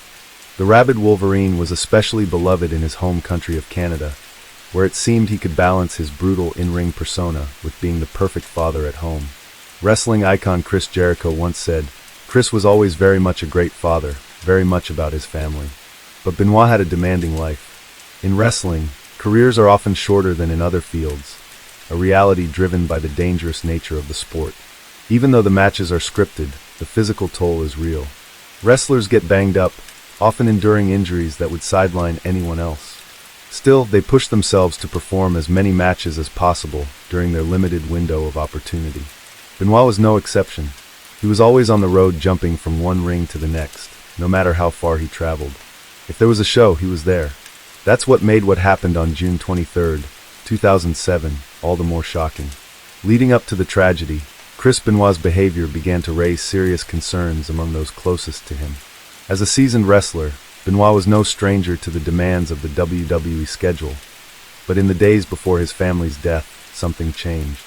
On June 22, 2007, Benoit was scheduled to travel to a WWE event in Houston, Texas, but he missed his flight, which was highly unusual for him. Chavo Guerrero, a close friend and fellow wrestler, was the first to notice that something was off. When Benoit finally reached out to him, his voice sounded strange, almost disconnected. During the phone call, Benoit showed his love for Chavo in a way that wasn't normal, and that got him really concerned. Benoit then explained that his wife, Nancy, had been vomiting blood, and that their son, Daniel, was also seriously ill. This was more than enough to worry anyone, and it seemed like a reasonable explanation for his absence. Chavo thought that it was likely a temporary situation, and hoped to catch up with Benoit when they eventually met in Houston. But the next day, Benoit's behavior became even more bizarre. He left a series of odd voicemails for Chavo, apologizing for missing the show, but assuring him that he would catch the next flight to Houston. The voicemail didn't sound like Benoit, though. His tone was off, and his words seemed somewhat erratic. He also mentioned that he would be in Houston by 8 a.m., which was inconsistent with the time he would have needed to make the flight. What seemed like a simple family emergency had quickly turned into something alarming, and Chavo wasn't the only one who noticed. Others in the WWE community were beginning to worry that something bad was about to happen. Benoit mentioned that he had missed his flight and would be late to the WWE event in Beaumont, Texas, which was unusual since he was a professional who was always on time. He sounded groggy and exhausted, and ended the message with an, "It wasn't something Benoit typically said to a colleague," and it raised red flags. At first, Chavo tried to brush it off, thinking, maybe Benoit is just overwhelmed with his sick family and all the care he's been providing. But something still felt off. So just 12 minutes after receiving the voicemail, Chavo called him back, only to get no answer. He left a message, asking Benoit to call him back ASAP. At 3:44 p.m., Benoit returned the call and explained he missed the first call because he was changing his flight to a later time. Chavo was still uneasy and asked if something else was going on. Benoit brushed it off, claiming it had been an extremely stressful day and that his family's suddenly falling ill had worn him out. But Chavo didn't buy it because he had known Benoit long enough to know there was more to the story. But he decided not to push. They'd talk later, after the fight. Chavo ended the call with, at 3:51 a.m. on Sunday, June 24th, Chavo and Scott Armstrong, both close friends of Benoit, received more odd texts from him. One of the messages contained the address of Benoit's family home, while the other mentioned that his dogs were safely locked in their enclosure near the pool, and that the garage door was still open. The texts were strange, but it was 3:51 a.m., so no one thought much of it. They figured it was just an accident, and went back to sleep. Chavo assumed Benoit had just made a mistake. A few hours later, Chavo was standing outside Houston Airport, waiting for Benoit to arrive. But hours passed, and he never showed. WWE officials took the next step, and called the Fayetteville police to perform a welfare check on Benoit and his family. On Monday, June 25, 2007, the WWE was getting ready for Raw in Corpus Christi. Johnny Ace was shown texts sent from Benoit and Nancy's phones early Sunday morning. These were texts that didn't exactly sound like they were coming from someone in the right frame of mind. With no word from Benoit, WWE called in the Fayetteville police for a welfare check. By 4:15 p.m., they got the call. 3 bodies were found in the Benoit house, and the scene was officially labeled a major crime scene. The bodies of Chris, his wife Nancy, and their son Daniel were found in different parts of the house. The murders of Nancy and Daniel were a nightmare. On Friday, June 22, 2007, Benoit murdered his wife in the bonus room of their Fayetteville home. Police later revealed that Nancy's limbs were bound before her death, with her arms tied with coaxial cables and her feet duct taped together. In the kitchen trash, they found a balled-up tube sock and tape, soaked in dried blood. Authorities believed it was used as a makeshift gag before Nancy was killed. Her body was discovered wrapped in a blanket next to a Bible. The injuries showed that Benoit had pressed his knee into her back while pulling a cord around her neck, strangling her. But there were no signs of a struggle leading up to her death, and toxicology reports found alcohol in Nancy's system. But it was unclear whether it was consumed before her death or because of decomposition. The decomposition also made it hard to determine the levels of hydrocodone and alprazolam that were present in her body. But the medical examiner found no evidence that Nancy was as sedated as their son had been before he was killed. Daniel was Benoit's third child and second son, who was found dead in his bedroom the following day, June 23, 2007. Daniel had two older siblings from Benoit's first marriage and was Nancy's only child. He was suffocated and another Bible was found next to his body, but there were no bruises. The internal injuries to his throat confirmed the cause of death. Reports concluded that Daniel had been sedated with Xanax and was unconscious at the time of his death. His body had started decomposing, but it wasn't nearly as bad as his mother. Just hours before taking his own life on June 24, 2007, Benoit's internet searches raised serious questions about what he was planning. Among the final searches were how to tie a knot for hanging and how long it would take for a body to decompose. These types of searches are proof of a man who wasn't spiraling in confusion, but preparing for something diabolical. The last known photograph of Benoit, taken on June 22, 2000, captured him at Dr. Phil Aston's office, which would precede the nightmare about to unfold. Investigations later revealed Benoit had searched for ways to break a neck, a disturbing detail disclosed by his former fiancée, Nancy Toffalone, during a 2016 podcast. However, the Fayette County Sheriff's Office report didn't confirm these searches, and Benoit's autopsy didn't show neck injuries. Then there was the note, a final message found in a Bible next to the bodies of his wife and son. It simply read, "I'm preparing to leave this earth." No one knew exactly what it meant, but it felt like a final goodbye, maybe even a confession, as if Benoit was trying to make sense of what he had just done. The note was later sent to his first wife, Martina, and their two children in Canada. Benoit's father, Michael, confirmed it existed, suggesting the tragedy was planned rather than impulsive. The Bible, found beside Nancy and Daniel as well, only added to the dark nature of the scene. The note reflected guilt, while others saw it as Benoit finally coming to terms with his actions. In his final days, Benoit's life was overshadowed by darkness. Years of head injuries from wrestling had taken a severe toll on his brain, and the emotional weight of losing his close friend Eddie Guerrero seemed to push him further into despair. His mental state had gotten worse, and this combination of physical and emotional struggles ultimately led to one of the most tragic and disturbing events in wrestling history. He was found in his home gym, hanging from a pulley system with a towel around his neck. The weight of the gym equipment caused his neck to snap instantly. He removed the bar from a lat pull-down machine in his gym and fashioned a noose from the machine's cable. After releasing the weights, he strangled himself to death. It was a brutal, shocking way to end his life. No one could have expected it, especially after what he'd done to his own family. Toxicology reports on Benoit showed elevated testosterone levels, consistent with steroid use. They also found traces of Xanax and hydrocodone, which led to more questions. Was he under the influence when he murdered Nancy and Daniel? It's impossible to know for sure, but his mental state in those final days clearly wasn't stable. Looking at the crime scene, the autopsies and the toxicology reports proved this was a methodical crime.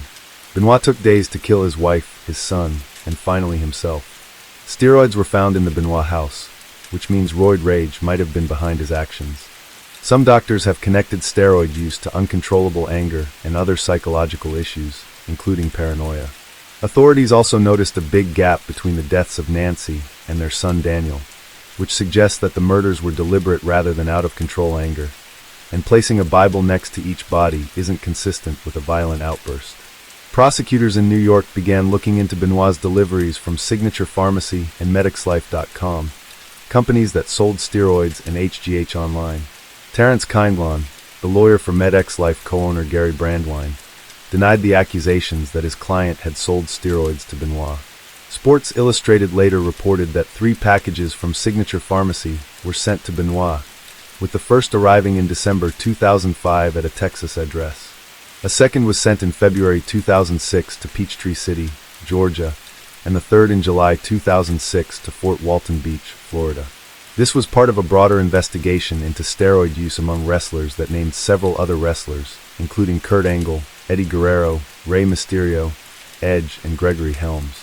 After the Benoit family tragedy, everyone wanted answers, but the more authorities looked into it, the more questions they found.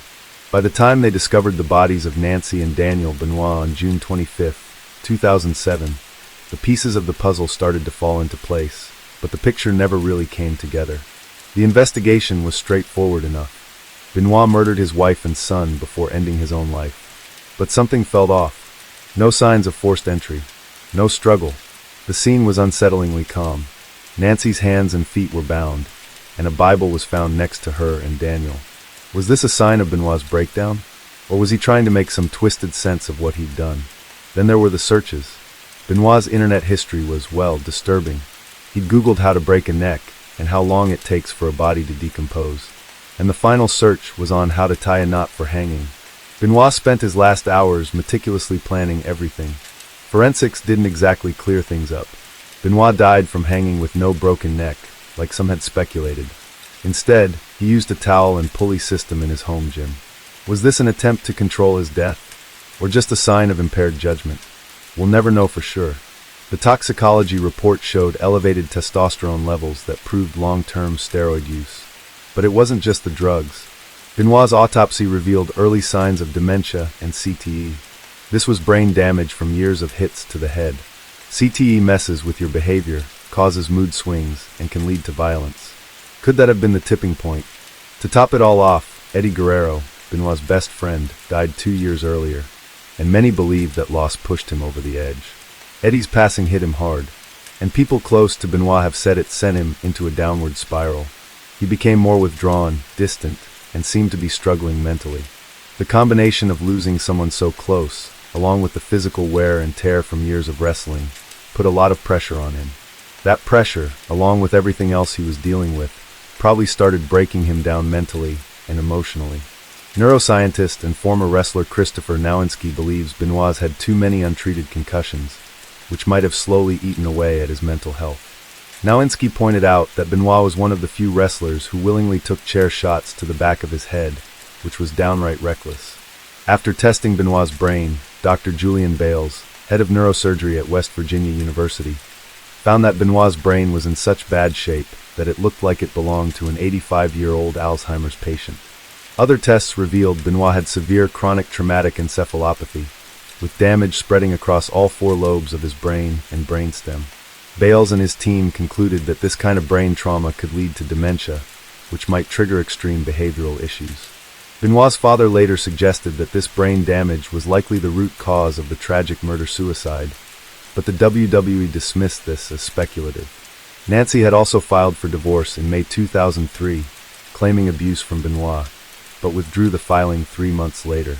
In 2008, the Atlanta Journal-Constitution reported that Nancy may have suspected Benoit of having an affair with a female WWE wrestler, and the couple might have also fought over a life insurance policy. This information came from a report released by the Fayette County Sheriff's Office. There's no simple answer to what caused the Benoit family tragedy, but several theories have tried to make sense of how everything went so horribly wrong. WWE Chairman Vince McMahon weighed in on the tragedy, saying that it was a result of mental health issues combined with the brutal physical toll of Benoit's wrestling career. McMahon believes that Benoit's actions weren't just about steroids, but rather the damage done to his body and the emotional strain he was under. While McMahon's comments were controversial, it makes sense when you consider how wrestling affects people physically and mentally. Benoit was clearly struggling, and this was a tragic result of the years of stress, both physical and emotional, that he'd been under. A strange detail also surfaced when a statement about Nancy's death was added to the Chris Benoit Wikipedia page just 14 hours before police discovered the bodies of Benoit and his family. The update read, Chris Benoit was replaced by Johnny Nitro for the ECW World Championship match at Vengeance, as Benoit was not there due to personal issues stemming from the death of his wife Nancy. It was spotted by Wyconos and later picked up by Fox News. The addition was made at 4 a.m. on June 25th, nearly 10.5 hours before the bodies were discovered at 2:30 p.m. the same day. What's more bizarre is that the IP address of the editor traced back to Stamford, Connecticut, the WWE headquarters at the time. When this early report made its way into the media, the anonymous editor claimed it was just a huge coincidence and nothing more.